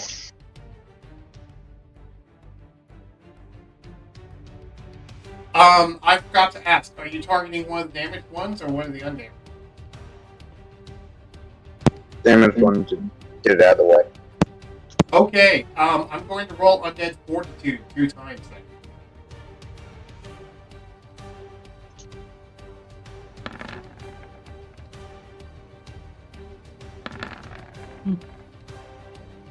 Okay, those both succeeded.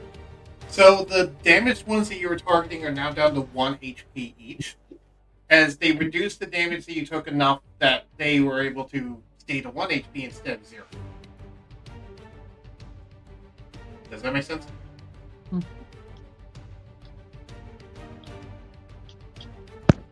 I'm going to end my turn there. Okay. Thorunn, it's your turn. Oh boy, I'm going to literally just keep doing what I'm doing and smashing some more zombies. There is 2 stunned zombies, there's 2 that are near death, and there's a couple of healthy zombies still. You know, let's work with the near-death ones first. You know, weakest of kind of ordeal.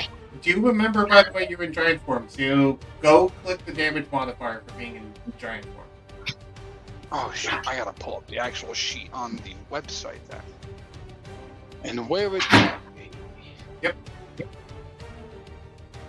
Modifiers. Here we go. I'm not sure exactly which one you want me to turn on, because I don't... The one that adds 2 dice. I think it's like 2d12 or whatever. The one that adds 2 dice. It's the large one, not the huge one. Oh, so large soul spike. Large soul spark. Global damage modifier. Yep, that one. And then you click soul spark, which is your actual one. Why am I having a brain fart? 3, 10, 11, 2, that's 5, How is Four. that?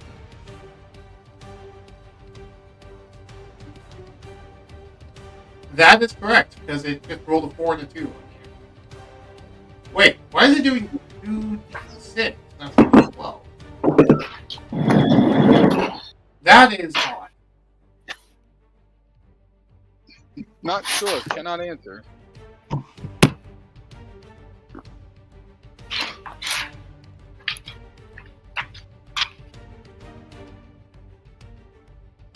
Try rolling that again for me, Chief. Sure thing. Rolling again. There we go, I fixed it this time. It's even more damage, so that was nice. Pretty poggers. Calculating the previous one still, so 17, so that's 8, 7, so that is 98.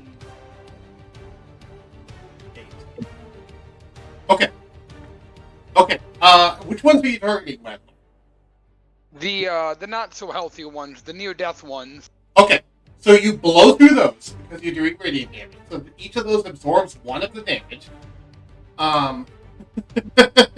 Let's first calculate how much you did. So 6, 28, 37, and then 50, 78, and then 85, and then divide that by 2. That is... wait. No, I did that. Let me just pull out my calculator. Hold on, I have a calculator. I remember when my teacher told me I wouldn't have a calculator on me at all. I have a calculator on me at all times because I'm a DM.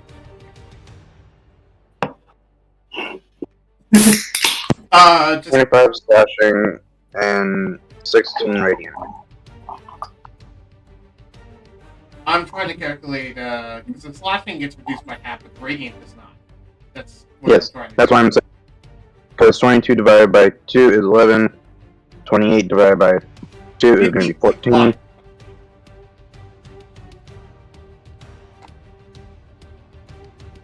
I did them individually and just added them up afterwards. Oh, I added them up first and then divided. Okay. I don't know if it makes a difference. This is just how I did it because it's quicker on the calculator to do it that way. Alright. Okay, and because of the radiant damage, they're not taking undead fortitude. So you just chop through, you chop through 3 of the zombies. There's only currently 3 left. Almighty chop. Cool. I'm gonna take that extra attack and I'm gonna slam it right into the dazed ones. What, did you already... Oh, wait. I did dumb. You didn't do that much damage because I just realized that I was counting both of those as you being your attack rolls. Okay. Let me roll that back. I did it dumb. Let me actually calculate how much you did.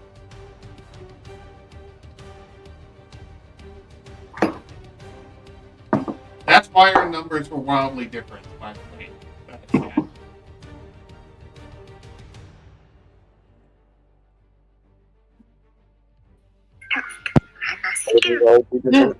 So, between both attacks, you did 48.5. So you did 48 damage between both of your 2 weapons. Oh shit. Get wrecked, zombie nerds.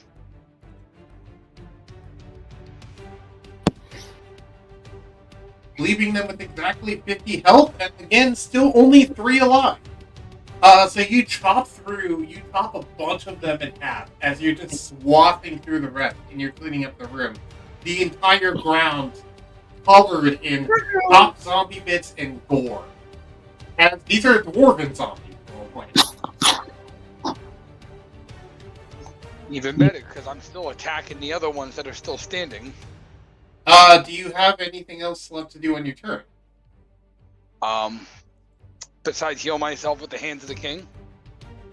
That was an action. You already used your action. Oh, well then no, I'm out. Yep. You could drink a healing potion, but you're actually doing pretty well on health, so I don't know if you need to. Nah, I don't need it. I mean, Okay. as nice as it would be, it'd be a waste. Yep, zombies' turn. I will roll some attack rolls for the zombies. Actually, no, they're still blinded. So no, I'll just roll some attack. Isn't one of them still stunned? No, because he went to the damaged ones first, and the stunned ones were damaged. I'm cleaning house. Alright.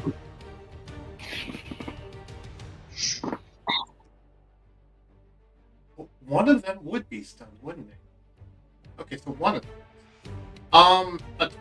And neither of them actually hit you, but they, not ones that did attack actually hit you, but they did hit your armor. So I'll roll 2 damage to see how much. Are you taking this on your shield or on your armor?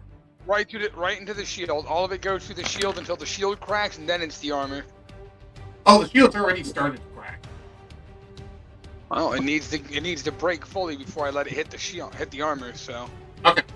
So the first one is 5, and then that is 7, and then 19. Divide that by 2. And divide that again by 2. So that is 19, 9, and then 4. The shield takes 4 more durability damage. That's 236. Shadow, seeing this, just kind of smiles and says, he's got this from this point. And just kind of leans back against the wall and doesn't do anything this turn. Bristol, it's your turn. Alright, I'm gonna power up power armor and shoot some lasers. Alright, shooting some lasers. Are you going to walk over here so you have a better angle? Because- He's a fire in his lasers. Yeah, Thorunn is kind of covering the door. Okay. Yeah, I'll try to get a better angle. Yep, that's fine. The zombies are over here, so you can shoot. Do you have sharpshooter, by the way? I don't. Okay, the zombies all have partial cover. Not that it really matters, so AC is 8. Go ahead and roll the hit, though it barely matters. Oh, I'll have to add this in. I thought I added in lasers, but it's just a 10 to hit, plus 10 to hit. If And I it's have- plus 10 to hit, 3d8 range damage, radiant damage. Yeah.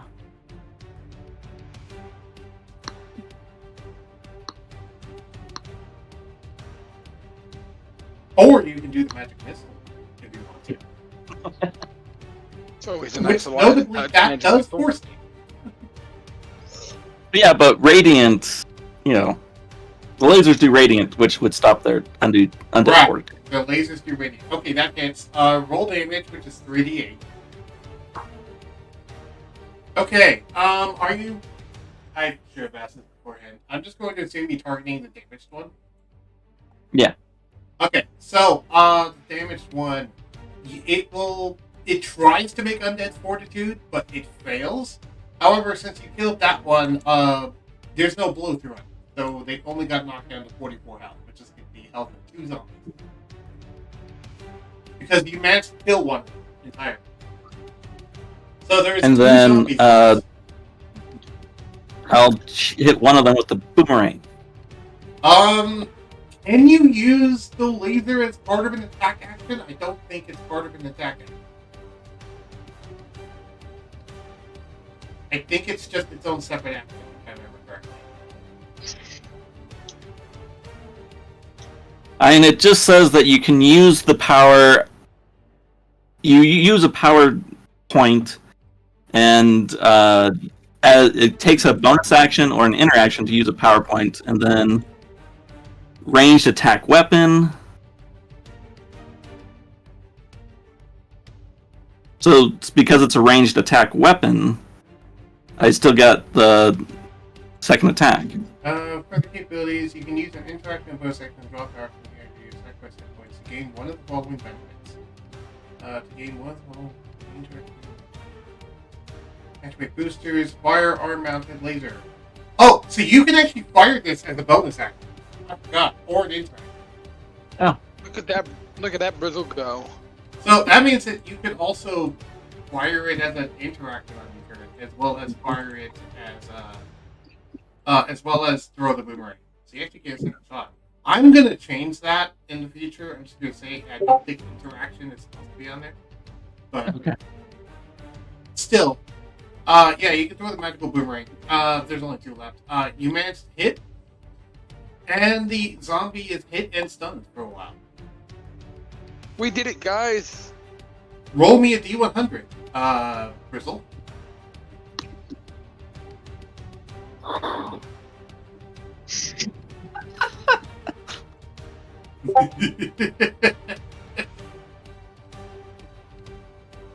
I got the Okay. exact same roll as Ragnarchild. So, when you hit the zombie, your boomerang actually returned with an item. You managed to steal its coin purse off. Nice. So you got that dwarven gold. You got about, well, I'll say 20 gold pieces out of that thing. Oh wow. These Quite guys all were there. dwarves. They were packing. As it is just kind of standing there with its head on backwards. It's kind of like a... Where'd my coin go? Yeah. Where'd my coin go?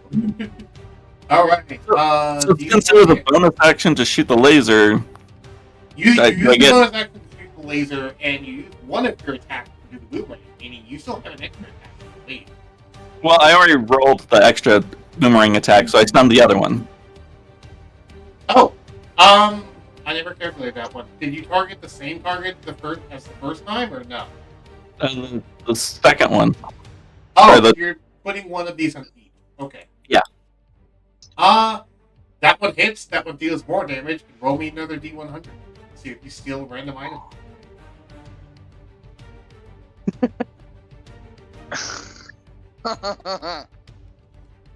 Yes, Only you do Bristle. manage to steal a random item off. Its arm. You managed to rip its arm off and take it, and it returns to you. Okay. You have now acquired a dwarven zombie. Okay. I see this as a net win. I'm gonna drop it. Sure. I like to imagine that it comes back to you and just slaps you in the face as it comes back. Okay. Could hit a zombie with it. They're both stunned until the end of Bristle's next turn, meaning they're effectively out of the combat. Ragnarchild, you're up. You are still an Okay. owlbear, Lauren. I'm still an owlbear. Yeah. Okay. And we're still kind of going attacking the door. I mean, your attack, you do have nothing that can do prismatic force damage. So. Yeah, exactly. You know what? I will. Let's see here. I'm like kind of right here next to Bristle. So I'm going to have I'm going to help Bristle to grant him advantage on his next turn. So and that'll be it for me. By using what? The help action? Yes, by using the help action. I'll be using the help action. Okay. I believe that would require you to be within 5 feet of an enemy, not 5 feet of an ally. Then, Oh, well, I can move forward to... Can I move forward to, like flank the door and be... you would not be within range, no, because the zombie is over here. Oh, Yeah, I see. you can't be within range, right? You'd be within 10 feet away. What you can do is, you can just kind of sit there and comfort Linda. Sure.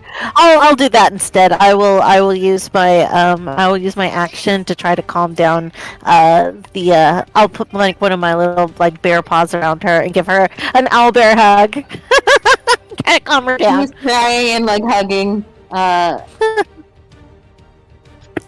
just go like squawk squawk squawk. She's like, yay! She's like, you are God!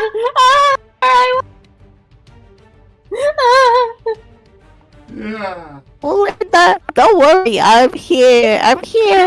Well, I'm not gonna let you get separated again. I And she goes, promise. I don't know what I am. Why am I so tiny? You just transformed into a rabbit, Linda. It's not a big deal. It's cute. You'll turn back. You'll see. I remember the first time I transformed, and then Ragnar goes into like a long story about the very first time she ever polymorphed or ever wild shaped. Excuse me. Doing this in owlbear form, so it's squawk, squeak, squeak, squawk, squawk. It's just a series of like squawks, and, It is notable, Wagon Child, you do have Aetherium, meaning you can telepathically talk to someone you're in physical contact with. Oh, that too. Well, Ragnar is still I like learning to her think way of around Mr. Bolt, the where you're Ethereum. talking and doing that. It's the two things at the same time. Like you're hearing the squawk, squawk, squawk, but then in your Yeah. mind, you're like hearing like the anime voiceover where it's like, Linda, don't worry, it's Yeah. gonna be okay. If it's still from Pokemon Mystery Dungeon rules, where Pokemon can understand each other, but humans can't. Yes, that's So it. the There you go. animals can understand each other, but we can't understand them. Yeah, I'm just sitting there going like, Ragnar child, Ragnar child. Yeah, that's my turn. Thank you. You're welcome. While this is going on, you all notice that the living elemental flows into one of the crystals and then flows out of a crystal in Thorunn's room and appears next to Thorunn. He used his action to do that, but he is now in the room on the other side of the zombie from Thorunn. As Thorunn, you see this giant mass of what looks to be thick smoke come out of the wall.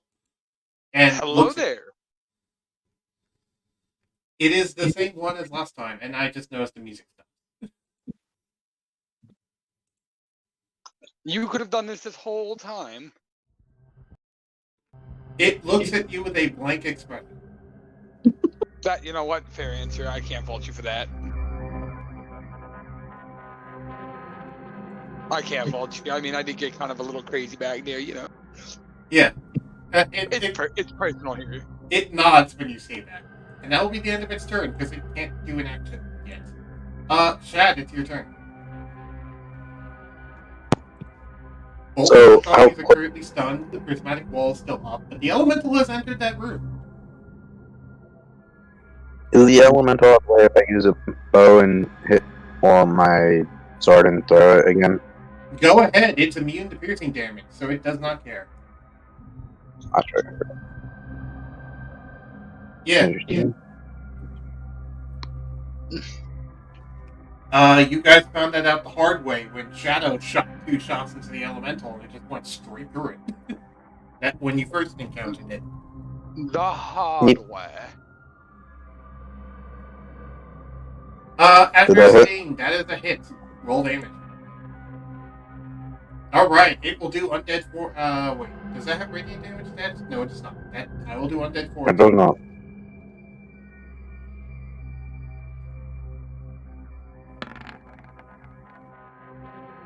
Okay, so now I need to calculate that. So it'd be DC 5 plus the damage taken.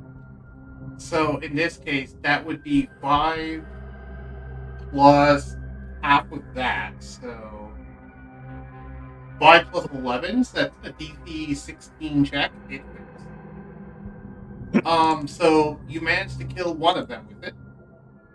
Yeah. What would you like to do for the other one?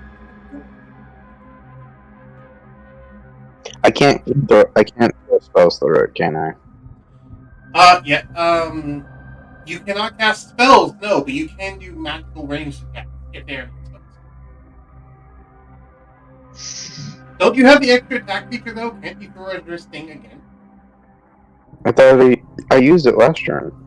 Extra attack is What was just that? something that's always on. You're thinking of Oh. action surge. Action surge is a thing you can only use once per turn. Yeah, extra attack just says whenever you take the attack action, you attack multiple times. Then yes, I do it again. Go ahead and roll again for attack. So fine. Hell yeah, brother. That's another hit, and that appears to be not quite a dead zombie. You actually did not do enough damage to kill it. You did 8 18. So divide that by it's 9. You knocked it down to 1 HP naturally without undead fortitude. The last zombie is barely holding on and is also still stunned when that ends. What would you like to do, Shad, with the rest of your turn? You just used your action and nothing else. Well, there's no point in me. So I just end my turn. I was thinking of throwing too angry to die, but there's no point in tossing it to Thorunn at this point. Yeah. Thorunn, it's now your turn, and there is only one zombie left with a single HP, and he is currently stunned. Oh boy, Thorin's going to grab him by the face, and he's just going to tell him, by morradin, go to rest, and he slams it right into him. So Thorunn, No. channeling his WWE, just fucking choke slams the dwarven zombie to the ground. I like to think you say, I'm the dwarfiest of the dwarf. I am morradin's champion, and your death will bring you peace! Okay, I'm not even gonna have you roll, you just killed the zombie doing that. To smash his fucking skeletal parts everywhere. Because let's consider this. He has 2 different attacks he can do during his turn, and I doubt this guy's gonna roll undead fortitude twice. Well, he also has a weapon that does radiant damage, so. Well, if he's using his fist, it wouldn't be radiant damage. But Oh, yeah. Well, no, I Worst comes grabbed to worst, him, and it then I fails took the first time then. Well, yeah, even if that first attack didn't work, you know damn well he's taking that sword and just sticking it right through him to keep him there. Yep. You guys won. Yay! Initiative over. The prismatic wall's still up, but the combat. Thorunn, shrinking back to his normal size, obviously looks beat to shit and just leans up against the wall to relax. I'm going to There shortcake ain't and much for him to do. Alright, Thorunn, do you try to look at the prismatic wall, or do you avert your gaze and not look at it? I would like to keep my gaze averted, because seeing what it is, Thorunn can only guess what will happen if he looks at the wall. What will happen is you'll potentially be blinded if you fail a con save. Bald, bald, bald. Yeah. Question. Answer. With my shadow step, can I bring someone with me? Does Shadow Step say that you can transport someone with you? It's from my feet. We didn't specify if it. I don't think we did specify if it could or couldn't. Okay, so most of these abilities are based off of Misty Step, which is a spell, but even the non-magical ones, in this case, like Shadow Step, one, they need to go to a place you can see, which you can see. 2, they need to go to a place with shadows, and currently there is no shadows in that room because of how much it's being lit up from the prismatic wall. Damn. And then 3, they usually only let you transport yourself. You need something like Dimension Door to be able to actually transport into. Or a planeswalker. Or Planeswalker, yes, but that's overkill. I mean, like, the minimum you need is the rare magic item to keep the mountain back. Well, Don't even think. Hold on, I'm gonna go on mute because of this for a second, okay? Take care, Diana. Being that there isn't much for Thorin to do, he's going to kind of just start pulling the loot off of the dead. I mean, obviously they've got something. They're gonna have to be worth a shit. Alright, roll me a D100. Cool. How's the music, by the way, sir? Is this too loud, too quiet? What? Okay, well, most of them don't seem to have much, but you did notice one thing that caught your eye. It's a certain signet. You noticed a signet that you recognize on one of these guys. I investigate it. Alright, give me a history. I will give you advantage because of your mercenary background in this game. And because it's dwarven. Okay, 19. You managed to, thankfully you had. So,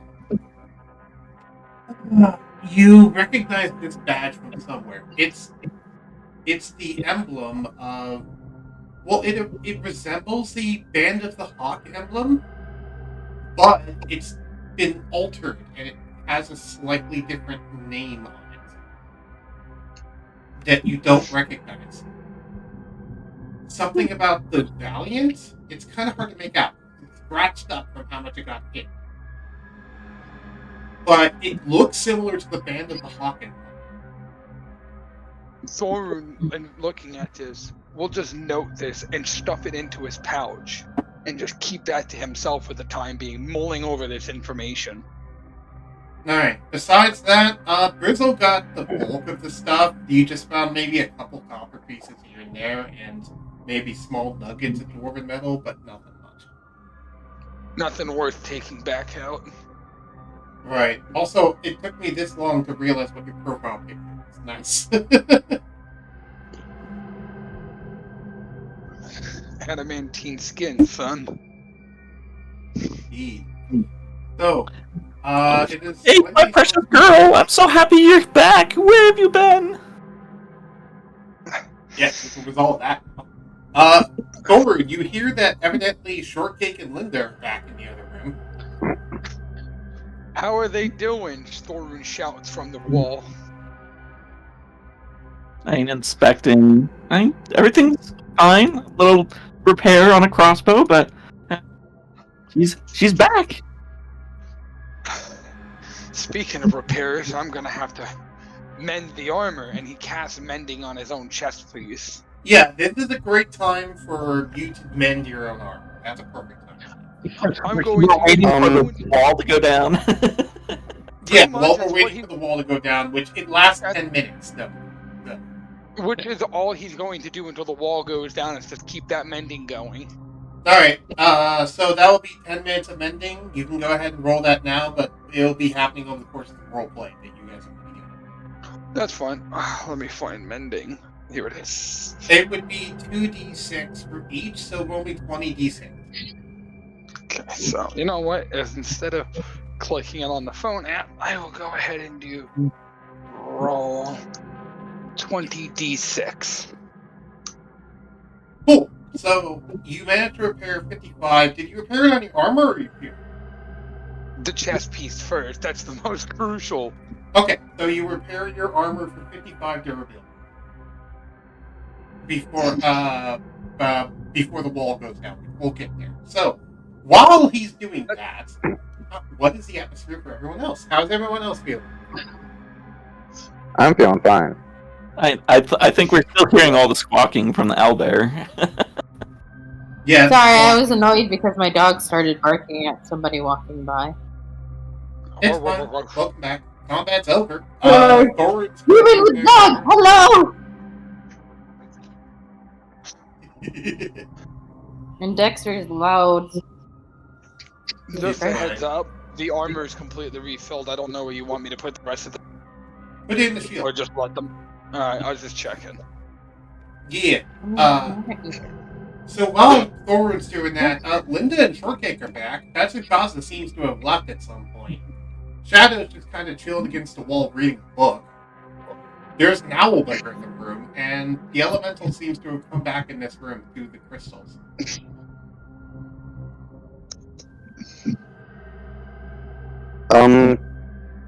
How many zombies did you say there was? There was 25.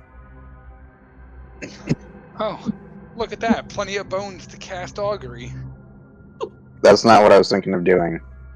That's what I'm thinking of doing. They're also on Can you the at other least- side of a prismatic wall currently. Go. Yes.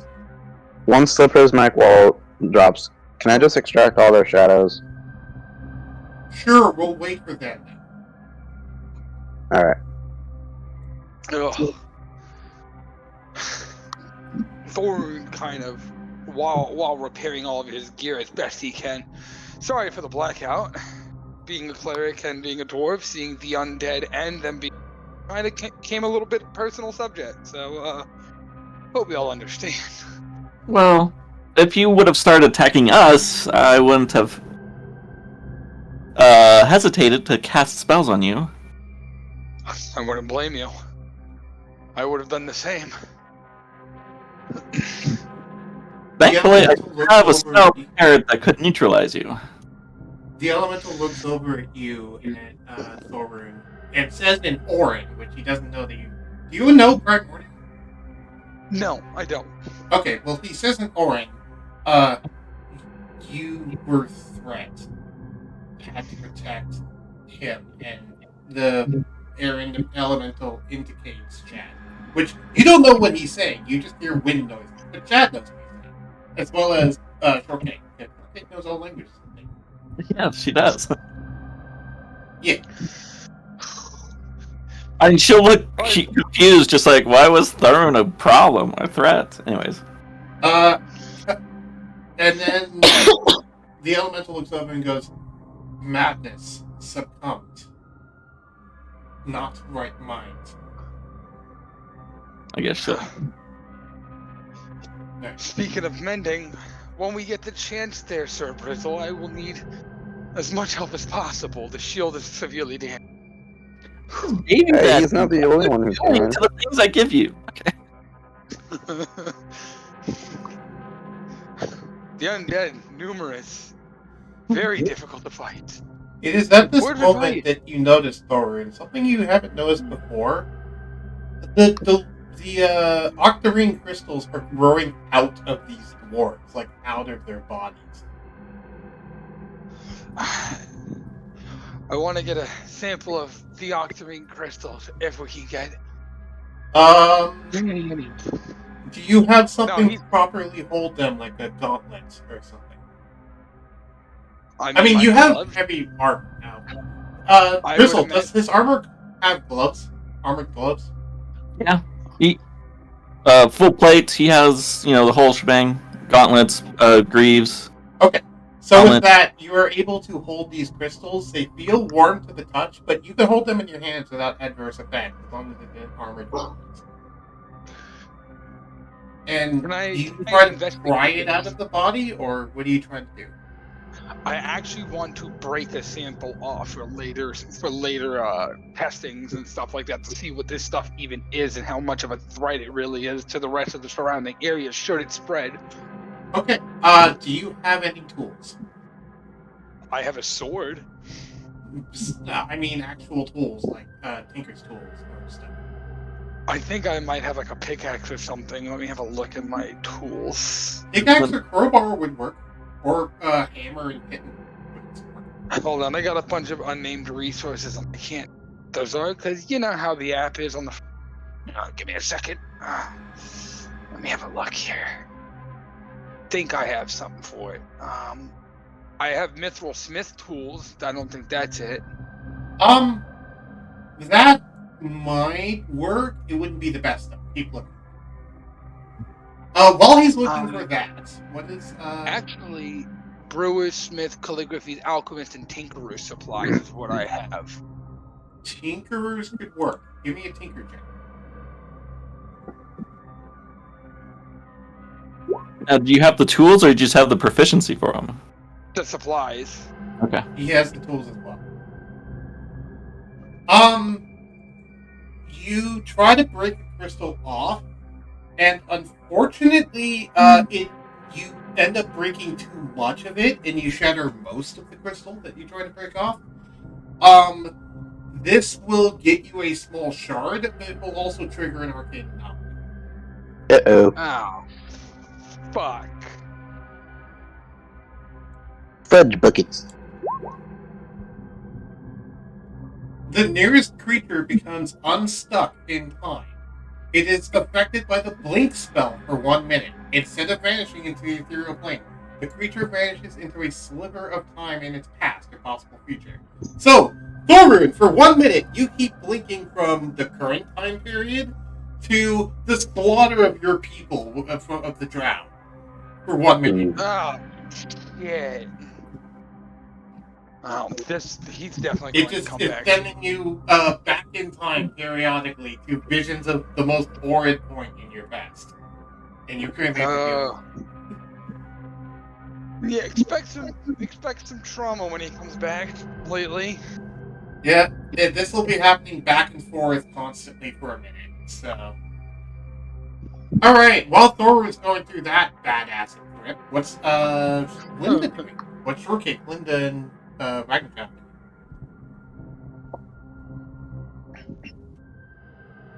Actually, Ragnachild is going to first of all drop the wild shape. Gonna go back to my humanoid shape, my regular halfling shape, and I'm going to approach like one of the crystals that the statues are holding, and I'm like going to reach out my hand like slowly and see like how it reacts to me.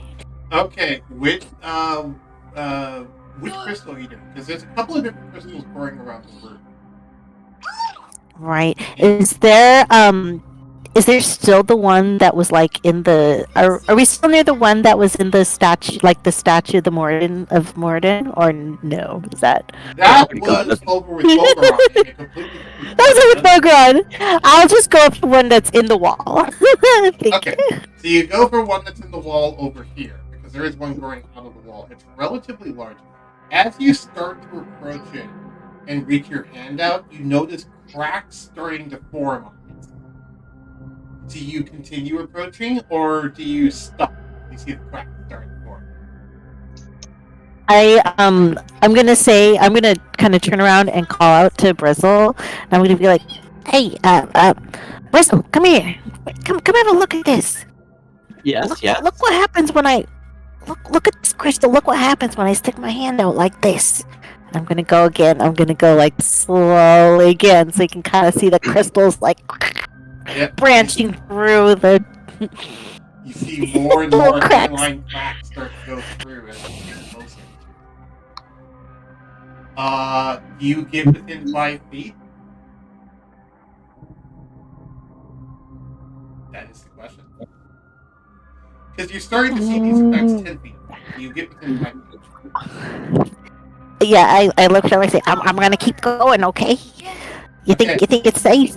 As you get Here we 5 go. feet away from it, you notice that the cracks start quickly spreading now, and it just a chunk of it shatters off, and it triggers another arcane anomaly. Wait, we've seen the effect before. All creatures within 60 feet of the crystal become invisible for 1 minute. So suddenly, all of you are invisible, including Thorunn, who's still flashing back through time while invisible. Thorunn! Well, to Ragnachild, can she see people being invisible? Yep. Or can she can see them, but can she tell that they were supposed to be invisible? Yes, you can. Oh, okay. Can I see Thorunn falling through time? Like... Yes. It looks like Oh my God. temporarily blinking out of existence and back into existence repeatedly. Oh my And he's like, gosh. to you guys, what you're seeing is he's just gone and then back and then gone. You have no idea where he's going. On his end, he's seeing this. So yeah. But you're seeing Ragnchild that he's being ported out with magic. Oh my god, there's some kind of magic, like... And Pull him it's out the of same here. signature as these crystals. It's these The awful invisibility crystals. that you all had is the same signature as these crystals as well. However, you notice something interesting. You're the only one that was unaffected by the invisibility. Oh, another time? Wow. Oh. So she's still visible? Yes, it seems that Ragnachild's immune to arcane anomalies. Next. Ah, look at that! What do you know? Like looking, Ragnachild, Now you roll just for saw wild the magic. ghost. Oh wait, I can touch things. Never mind. You turned us invisible, Ragnachild. Invisible. You're not intangible. Well, no, but he doesn't know that just by looking. But once he starts like touching things, like, okay, I'm still here. It's just Ow, invisible. that hurt. Ouch, yes. Everyone pokes the brain. I mean, I can see you all. So, and you can see me. So, really, what's the problem? They can't That's not really an issue for me. So, you know. Still, I mean, you caused the magic something to happen, and you know, it could have been. Maybe It could have been worse. I could do another one, and maybe it'll like make another thing happen that'll make it visible again. At this point, you have stopped blinking in and out of existence as the minute is up. Thorunn, what happened to you? Tell us. What did you just experience? I don't want to talk about it, and he just shuts inwards. You Like, know no, that Thorunn is heavily crying. I wouldn't say so much cry, but you can definitely tell he's shutting off from everyone from what he's just seen. They're getting water. I think the dwarf is crying. Guys, this is a little concerning. When has he ever cried? I never known a dwarf to cry. Does Grognak? Maybe we should ask Grognak. What do you do? What do you do in this situation? Is he broken? Sylvester said, Well, you know, would you like me to bring him here? Oh, yeah, do it. Do it. Okay, well, Sylvester, then you hear, he says, alright, and then you hear a message to Parthak. Go send Grognak out. And so Grognak is now on its way. Roll me a d4 to see, roll me a d20 to see how many turns it will take for him to show up. Sorry, how many minutes it will take for him to show up. Oh, no, don't bring him down here, don't bring... 19 minutes. It'll take him 19 minutes to show up in the... You got like 20 minutes to pull yourself together, Thorunn, before your rival sees you like this. Come on, man. You may just... Shut up. I'll kind of like lean over to Granny. He's like, he may just kill him. I mean, okay. Hey, you know... Do we need more than one dwarf, really? A little redundant, that's all I'm saying. Anyway, Shadow, I hope you win, Thorunn. I like you better. I too vote for not caring about Thorunn, and then goes back to his book. Oh, my Shadow! Oh, jeez! Well, put Shadow down for Team Grognak. I do not care about Grognak either. Well, okay, I do not care about Grognak either. Who do you think is going to win the fight, Linda? Between Thorunn and Grognak? Linda points at Thorunn. I agree. Thorunn! You gotta pull yourself together, man. Listen, I know you probably saw some traumatizing thing. I know you probably saw the slaughter of your family. I know you probably saw yourself born and unborn and reborn a million times. But listen to me, we gotta get out of this dungeon. We gotta get paid. I got a better question. How would Ragnarchild know about that? He's never spoken about this. I can see everything! I saw you blinking at a time! I saw you passing through a million timelines before me! You think I don't know? Come on! I got a 1 pound crystal She was in my able to chest! recognize that you were being sent through time, yes. Because of her true self. Because it tells her the signatures of the magic, so she knows that was a chronergy magic. But did she see the events that he saw, though? No, she did not see the events that he saw, but she saw that he was being sent through time, and he's crying, so she assumes he went to dramatic events. Listen, y'all. Have you guys never listened to him talk about his past before? He always talking about, oh, my family was slaughtered, and oh, I got a reason for hating the elves, and I mean, I'm just putting two and two together. He's probably reliving all that drama. Anyway, but you know, hey, that's the difference between you and me, right? Anyway. Shadow says, respect your elders, everyone. Wait a minute. Indeed. Ragnarchild and I are the same age, roughly. Why, how old are you, Thorunn? Well, compared to the rest of the other races, I'm a teenager, which would be about 100 years old, and you're what, about 100 and something? So not that far. I'm 180. I'm 183 years old. Okay, so not that far. Not that far. Yeah, he's really old for a halfling. Sit down, old man. For reference, by the way, halflings are only supposed to have a maximum life of 50 years. She's somehow 180 as a halfling.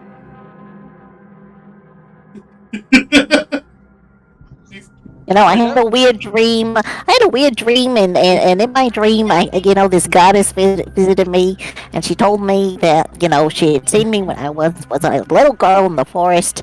And, ever since I had that dream, I kind of think maybe that's why I've lived so long. But, it's all a big mystery. Yeah. The most amazing part to me is the fact that she lived that long and only became a level 4 druid. Well, in my youth, I used to be much higher, but I'm an old lady now. I've lost a couple levels. You slow down. Yeah, that's what it is. Probably got to level 10 in your adulthood, but you lost levels as you got older because of how much more decrepit. Indeed. That's the way it is. Watch you pull a King Piccolo, and your next wish is to gain your youth. Eternal youth. Yes. So, after Shadow was saying, respect your elders, I'll hand Ragnarchild 2 healing potions. Oh, Bristol, thank you. Thank you very much. Is the prismatic wall down? It has been about 5 minutes, so it's about halfway through the time required for it to begin. About another 5, gotcha. Yep. I'm kind of keeping track of time. Man, I'm going to tell you right now, we are going to have dungeon. There's no way we're going through all of this. It's too dangerous. You want to get Look, the dungeon's shifting. The creatures down here are not normal.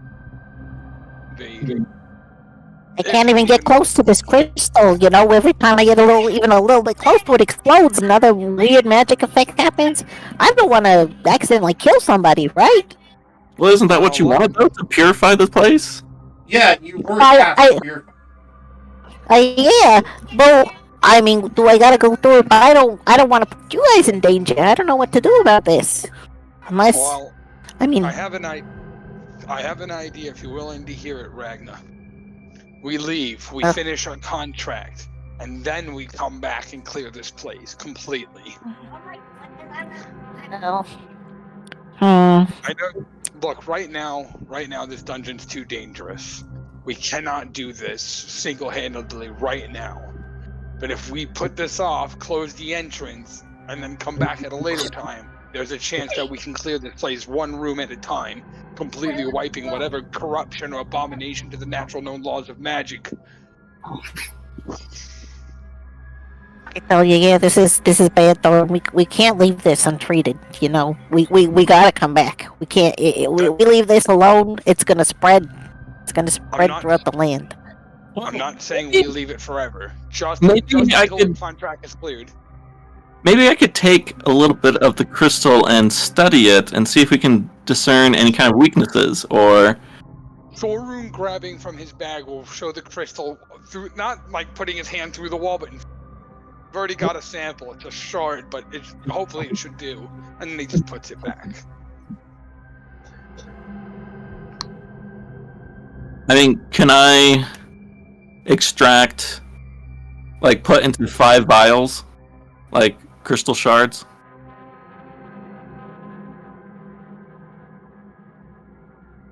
Be real careful, Brizzle. Oh, that stuff that gets close to you. Well, I don't, the more we know, maybe we can find a weakness. That's what I'm just saying. It's maybe we can find a weakness. Make sure you put on all your protective gear, okay? Make sure you wear all your what you call it, PPE. Maybe we can find some way to counteract, the contamination as well. Well, and can counteract it without causing an explosion. That would be great.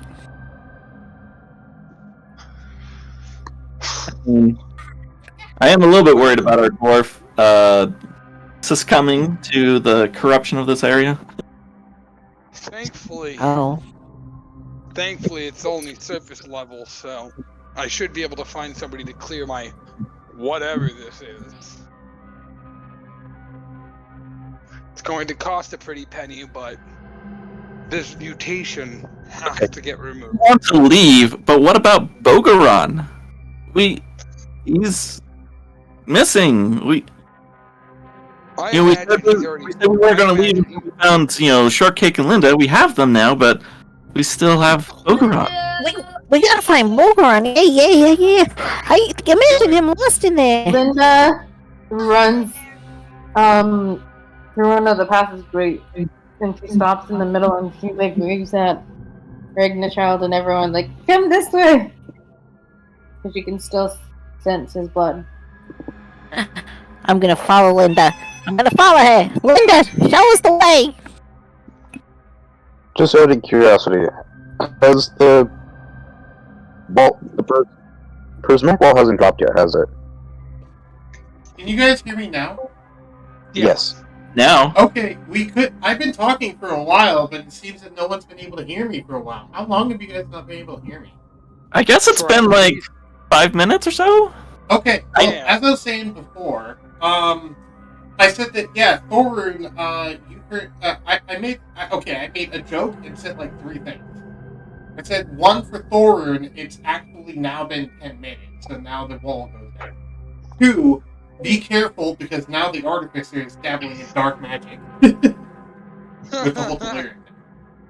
3, Ragnchild, you were tasked with doing this, and there is, and nature did ask you to purify this place and not leave until you do.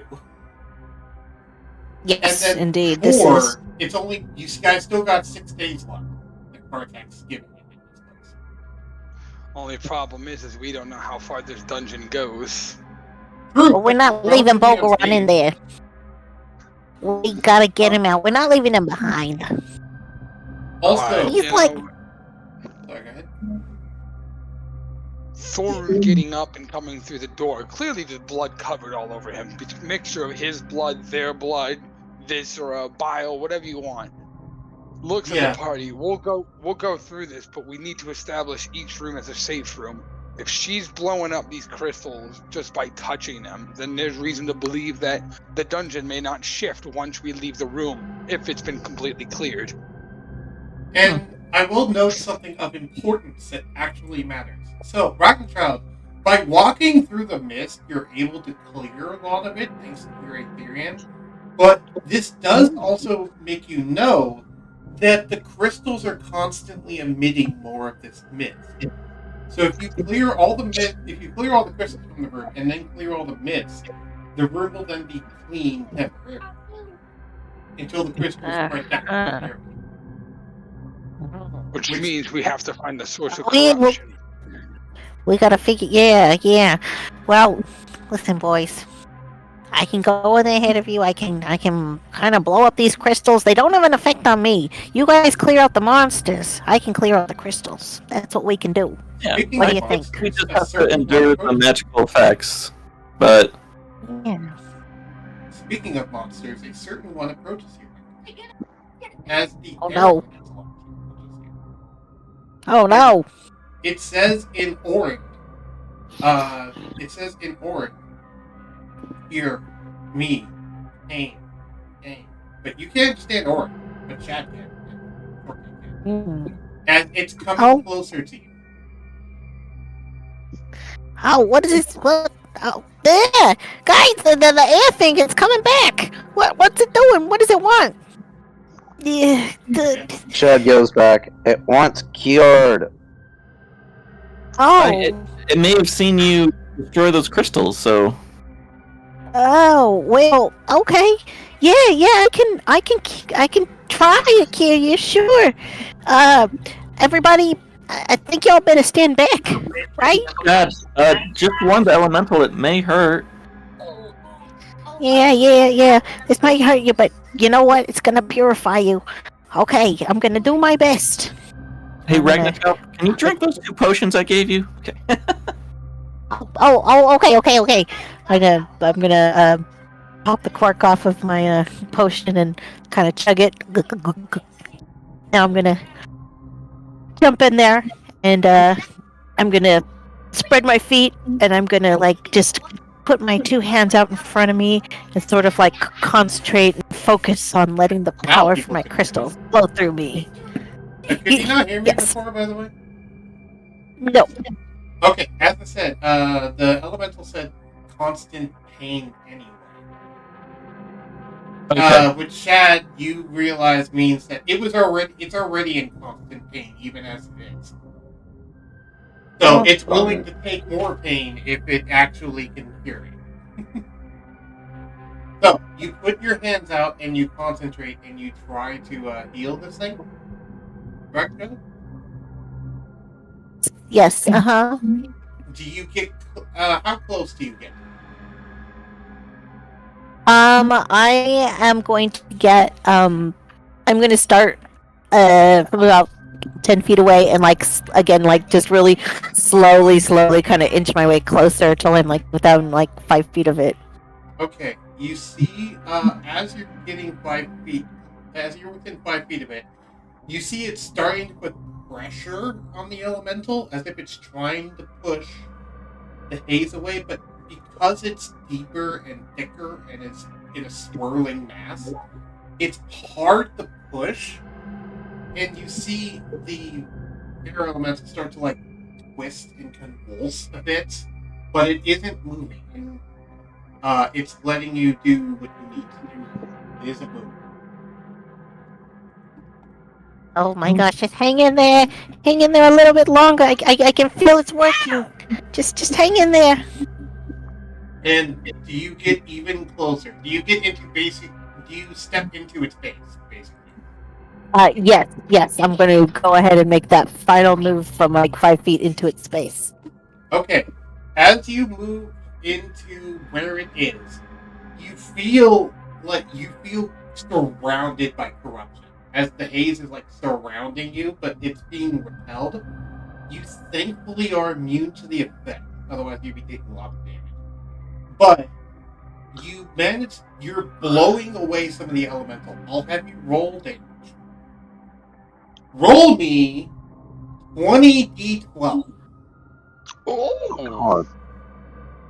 And we'll Hope see you if don't the kill elemental it, then. survives this. I'm gonna go ahead and prepare some healing spells, just so that way if it does get that low, I can prevent it from dying. This is more likely to kill it than just the healing. What's healing? Okay. It's down to 49 HP because this is unresistable, so it can't reduce this in any way. And it's not dead. And as its body is basically being blown apart, and you can see in the center of it is a large octarine geode that's probably about 100 pounds of this stuff. It's about the size of a foot. Not about the size of a football. It's about the size of a small boulder? The small boulder that's 5 feet across and 5 feet tall. That's how much this is, but it's just solid octarine crystal. Do you try to shatter that, or what do you do? That seems to be the core of whatever this thing is. Yes. This is the core. No, this is the thing we need to destroy. All right. Here we go. You move in and go to destroy it. By the way, Chad, you're hearing it screaming in orange, but everyone else just hears it as wind howling noises. Well, that's nice to listen to. Yeah. Okay, Symphonic Child. screams of wind. Sorry, go ahead. I said, the symphonic screams of a wind elemental. All I hear is wind. So I imagine there's this tornado, this kind of hurricane gale winds all blowing. We all have to push against it to stay up on our feet. Yeah. Actually, everyone, give me a strength save. See if you're not knocked over. Time to dig my shield and sword in and take it all. Shadow doesn't need to make one because he's already against the wall. Or you can make yours with advantage because you're in a different room.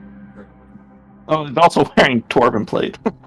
Oh, well, yeah. I'm also in a different room. How about that? Thorun's fine.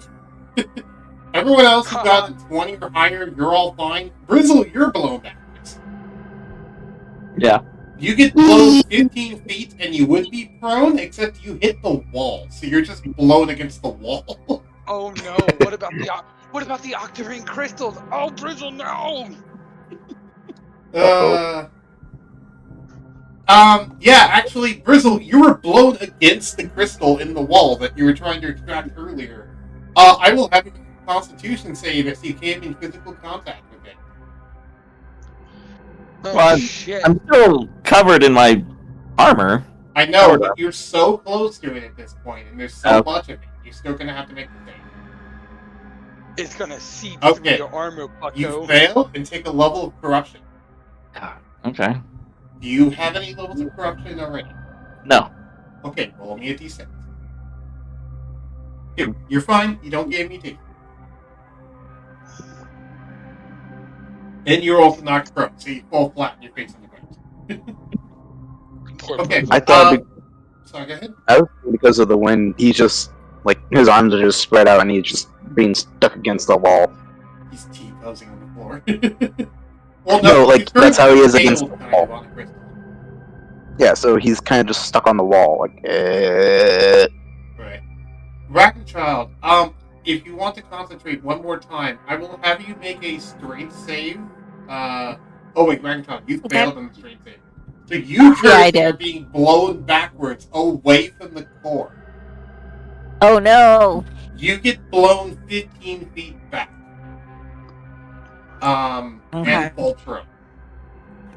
Got it. And that causes the air elemental to start to recollect itself, and the core is getting out of sight again. I'm gonna go ahead and jot that down as a mental note in case we fight another air elemental. It will also slowly start to heal. Based, I don't have to spend any healing spells for that. Good. Yep, it's slowly healing. It's healing about 3d6 per turn. You did realize, though, Child, you could potentially do this, but you need a way to withstand the amount of wind force, as there's just raw elemental energy pouring in. What I could do is I'm gonna turn. I'm gonna turn to the party and I'm gonna say, I need some kind of a shield. I need somebody to go in front of me and block this wind, and then I can take care of it. Oh, which one of you? Which one of you is gonna be my tank? what I could do. Thorunn stepping into the room right behind Ragnarchild and braces her up against his shield, and gets into a brace position. I can hold you in place. Are you going to go into giant form as well to give you the advantage on the screen check? If Shadow wants to, he can get behind me, and then Shad can get behind him and works as a multi-layered wall. Dun, dun, dun. Pretty much. Shadow looks to Shad and sees if you're going to order him to do so. I look at Shadow and I say, come on, let's get some shit done today. Shadow puts away his book, stands up, and gets behind Shad, which Shad gets behind you, and you get behind Ragnarchild. And I'm literally just preparing this, like, shield on the ground and against her back in a prepared stance. So slowly, this conga line, timeline 2 forms. Yeah, I'm going to get away from the crystal. Would anyone else like to join the conga line? Shortcake will. Sure. Shortcake's also kind of nudging on Shadow. I just imagine like Shortcake's probably just holding on to his arm like, wee. Whenever you're ready, Granny, I light her up. have the belt of giant strength. Yes, both Shadow and Shadow and Shortcake both have the belt of giant strength, and I think Thorunn does too. So Actually, what I could do is, and I'm going to activate Giant Smite to become a bigger wall, and just hold her in place. I suggested that earlier, and you said just have people get behind me. You know, honestly, I didn't hear you that time, but now that you mention it, I will go ahead and do that and still have them behind me, because even at that size, I can still be blown back. Okay, so Thorunn, don't forget, by the way, you can have advantage on being blown away because of your dwarven armor as well already. So now you're having advantage and you're big. I'll cast enlarge on him. Okay, you make wow. him even bigger. Now people actually, Lexi. if you had cast enlarge on him, he would be so big he would have a hard time even fitting in the room because the room only has a 10-foot tall ceiling. Yeah, Well, I'm then literally using his hand to crouching push her up. I'm literally crouching down at this point to compensate for my size. Like the rest of you will literally be behind my shield, which will act as a wall. How tall is Thorunn normally? Normally, he's about 4'9", about the maximum height for a dwarf. You are currently about Never 9'8", then, so you don't have to duck. You're actually fit in this group there. Sorry, I don't have enlarge prepared. I don't have it prepared this day. Yeah. Okay. So everyone gets behind. Ragnarchild, I will let you go towards them again. Do you let the elemental heal all the way first? You don't. You know what? Yes, because I saw it get really damaged with that explosion, so I'm going to try to let it recuperate some of its health, so it'll be more likely to survive. Procedure. Surgery. All right. Roll me 20d12. Okay, here we go. This is gonna be a hell of a thing. 140 as you get into its base again, and Thorunn is kind of pushing you behind. And Thorunn, you feel, even with the belt of giant strength and your large size, this is taking all your might just to not move. These are like some 70-mile-an-hour hurricane. Do you need to go? As it's being blown apart again, and you see the core in the center, as the room is deafening. It's hard for anyone to even hear anything. Ragnarchild, you have this very strong hand pulling behind you, and at this point, it's basically pushing you forward. What do you do? I am just going to try to brace myself as best as I can and hold my own hand steady in front of me and just kind of trying really hard to resist against the wind. Alright, as you try to resist against the wind, you are able to, do you reach out and touch the geode? Ragnarchild? Yes. Okay. Sorry, I was muted. It's fine. You touch the geode, and as this happens, I'll have you roll a d100. Okay. Oh boy. Okay. Brace for impact! Yes, boys. Brace for impact. Oh boy. So, the geode shatters, and a spell goes off. Uh-oh. Oh. As all of a sudden, there's a rushing noise. The entire room warps, and all of you are plane shifted into the Feywild. And the entire room is now in the Feywild and just dropped arbitrarily in there.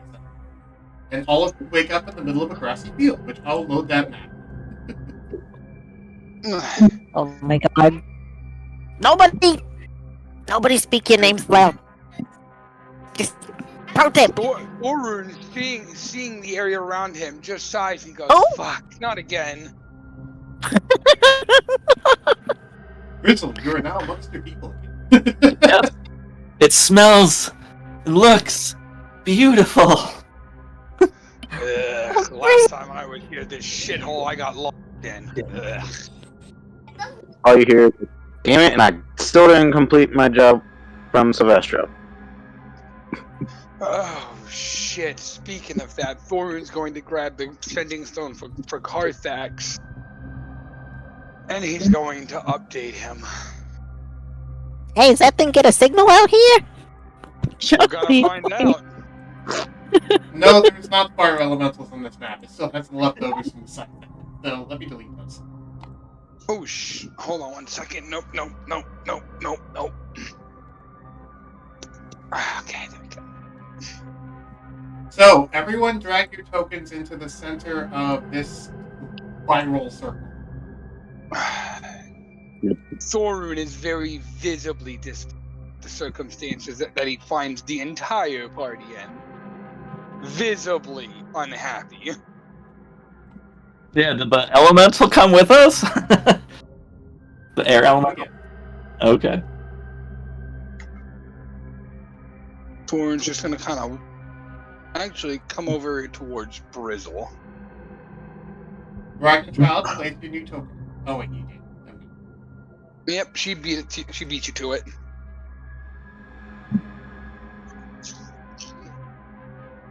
I see. Wow. I see. Place not so bad, eh? Compared to that dungeon. Whew. I feel like I can relax a little bit. Peaceful out here in the Feywild. Oh yeah, real peaceful when you're not lost. As you all notice, the air elemental, Shadow, when he... by the way, all of you dropped out of the sky. You didn't land on the ground. All of you dropped out of the sky. So I'll have everyone make a dex save to try and land on their feet. Well, right. I just spread. You know what? Off the ground did we appear? Everyone that has a flying speed doesn't have to make the dex save. Thorunn, right? Oh wait a minute, Thorunn's in giant smite, so technically he fills up just enough space. You're still in giant form, meaning you have to make a dex save to take even more damage than the rest of the people, because you're big. You would imagine being big would help actually break some of that fall. No, it just makes you take more damage.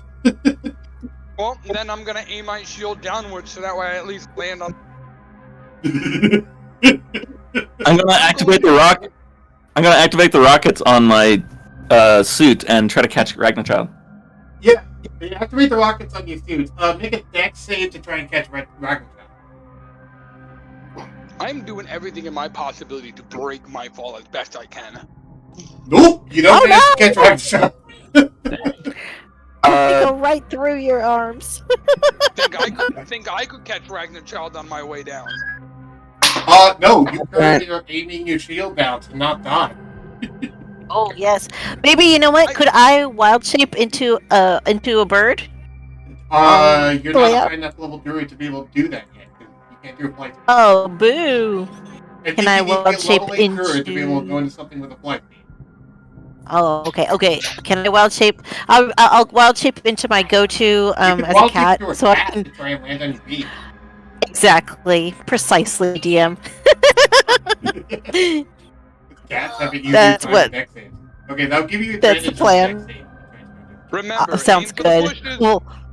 We'll take the 11 plus for you. That brings me up to a 15 on the dex save. Okay.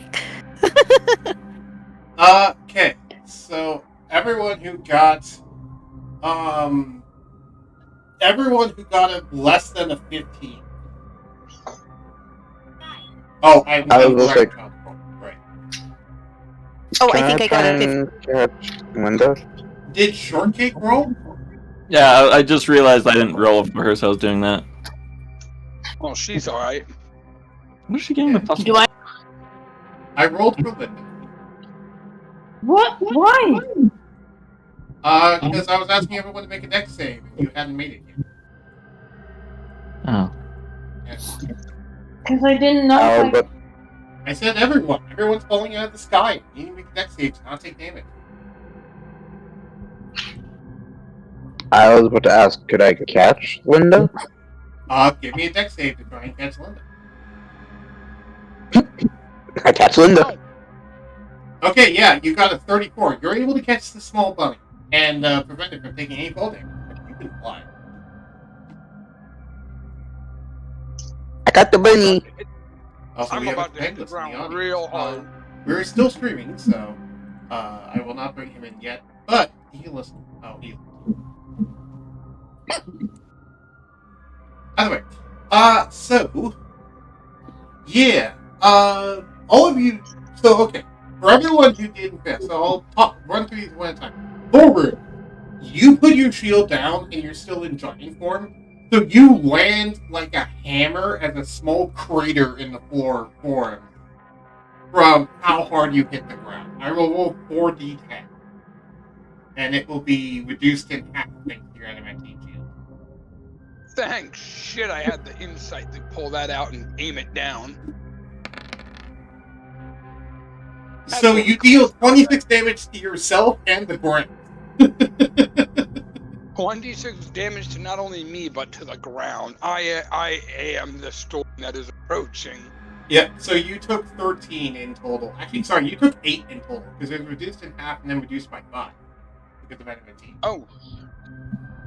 But the ground took 26. All you see is a crater. 65, 64. Yep. I am now brought down to 64 HP. Oh no! As for everyone else, so, Linda got caught.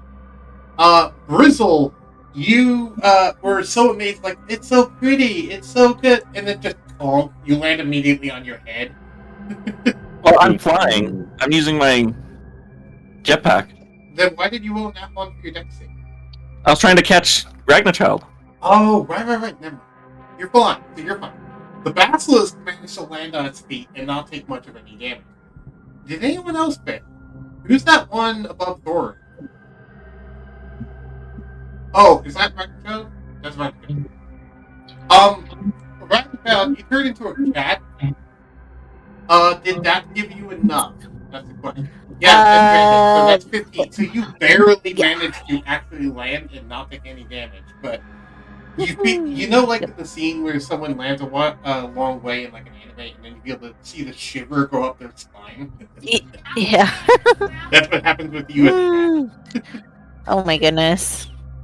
I'm like, wah! Shadow lands, no problem. He just does the superhero pose as he lands. And you see the air element. Sorry, go ahead. Oh, no, I just said, ooh, watch, he's gonna do the superhero landing. I was making a reference to that. Yep. Bad on the knees. Okay. Bad on the knees. It was so bad on the knees. I just saw what you posted, Brizzle. Voice channel text. How is everyone? Anyone need healing?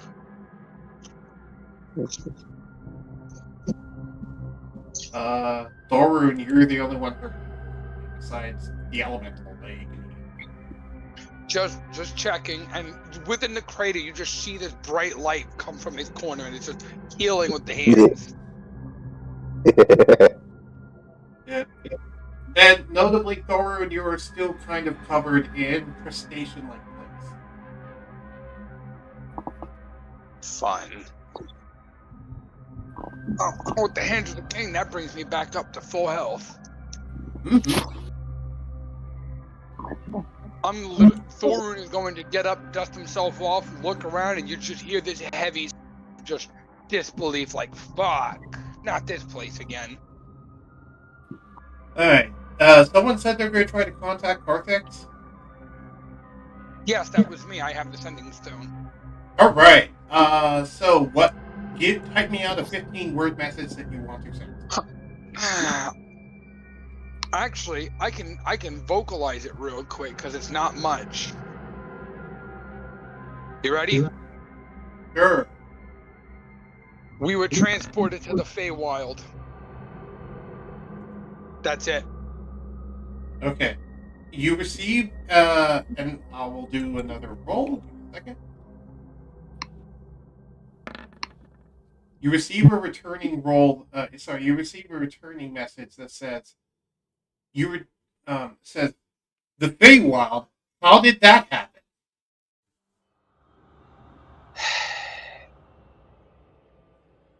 Now try to fit this in 15 words. Thorunn just kind of grabs the stone and goes, long story, we'll explain later. And then he just pockets the stone. Alright. So, that occurs. And, it gets it there. Shad, give me a history. Alright, give me 1 second. Go. History 4. Nope. Never mind. Nope. You're too annoyed by the fact that you failed another mission. Ragnarchild, you're going through a bit of a trip right now because of what you're seeing. Oh, am I? You've never been to the Feywild before, but you've heard stories. This is the place of Druid. This is the place Yes. of Nature's Majesty. This is the same realm that Queen Titania lived. Wow. Ragnarchild is just kind of like looking around with this kind of like odd silence, but just like appreciating and kind of like absorbing everything around her. Like she's not really very concerned. Like she's totally not concerned about the mission. You know, she's mostly concerned with like Everything that's surrounding her. Exactly. Thorunn, looking at the party, only tells them, if you see any creature asking for your name, give it nothing. No title, no name, no sireship, nothing. Give it nothing. And he kind of just shrinks back down to size and scouts ahead to try and ascertain the location that he's in. Alright, do you have it? He's a short man. So, Thorunn, give me a survival check as you... What direction do you wander off in, actually? That's a good question. I wouldn't say wander off, but goes off in this direction, just to kind of have a look around and see if he can figure out where he's at. So we're gonna roll a survival check. Yes. I don't think you have navigator's tools, so we'll just do survival. 24. I do not believe I do. You are in the same location where you originally met the Haringen. Oh my god. Well, on the flip side, guys, I know where we are. The downside, I don't remember the exact exit. Where are we? How many years ago We're was near it? your home. So then I know where we are? You recognize this place. This is near your hometown. As in, like, near the hometown of the Haringen.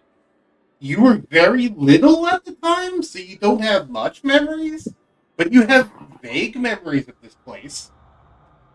Of this location specifically. I'll turn to like Ranch. I was like, I was actually grew up around here.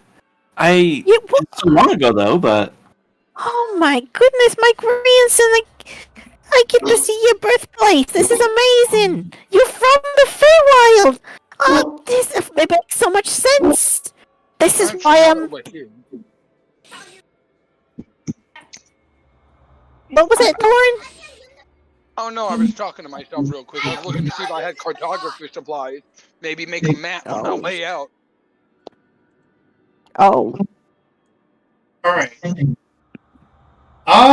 If you would want, there was one more thing I would like to do before we wrap up the session here, because it seems like a good stopping point for now. But there is one more thing I want to do, and it's a little interaction between the Air Elemental and Shad. So, while all of this is going on in the background with Dragonchild and others, Shad, you see this column of living wind, now healthy and no longer corrupted, move towards you. And you recognize it as an arrow. Is it our original elemental? It is the same kind of elemental that you draw your storm powers from. It has the same powers that you do, and it's the one that resonates with your soul. Is it the same one from No, Labyrinth? it's not the same one that you met before, but it's a regular version of an elemental. The other one was a elite elemental. No, I'm not talking about the one from the sky. I'm talking about the elemental from the Labyrinth. Oh! Give me an Arcana check to see if you can tell. Or you can just ask. One of the two. I'm trying to give them life. I'll do an Arcana first, and then I'll ask. Okay. From the Arcana, it seems similar. Because you have advantage because it's an elemental of your affinity specifically.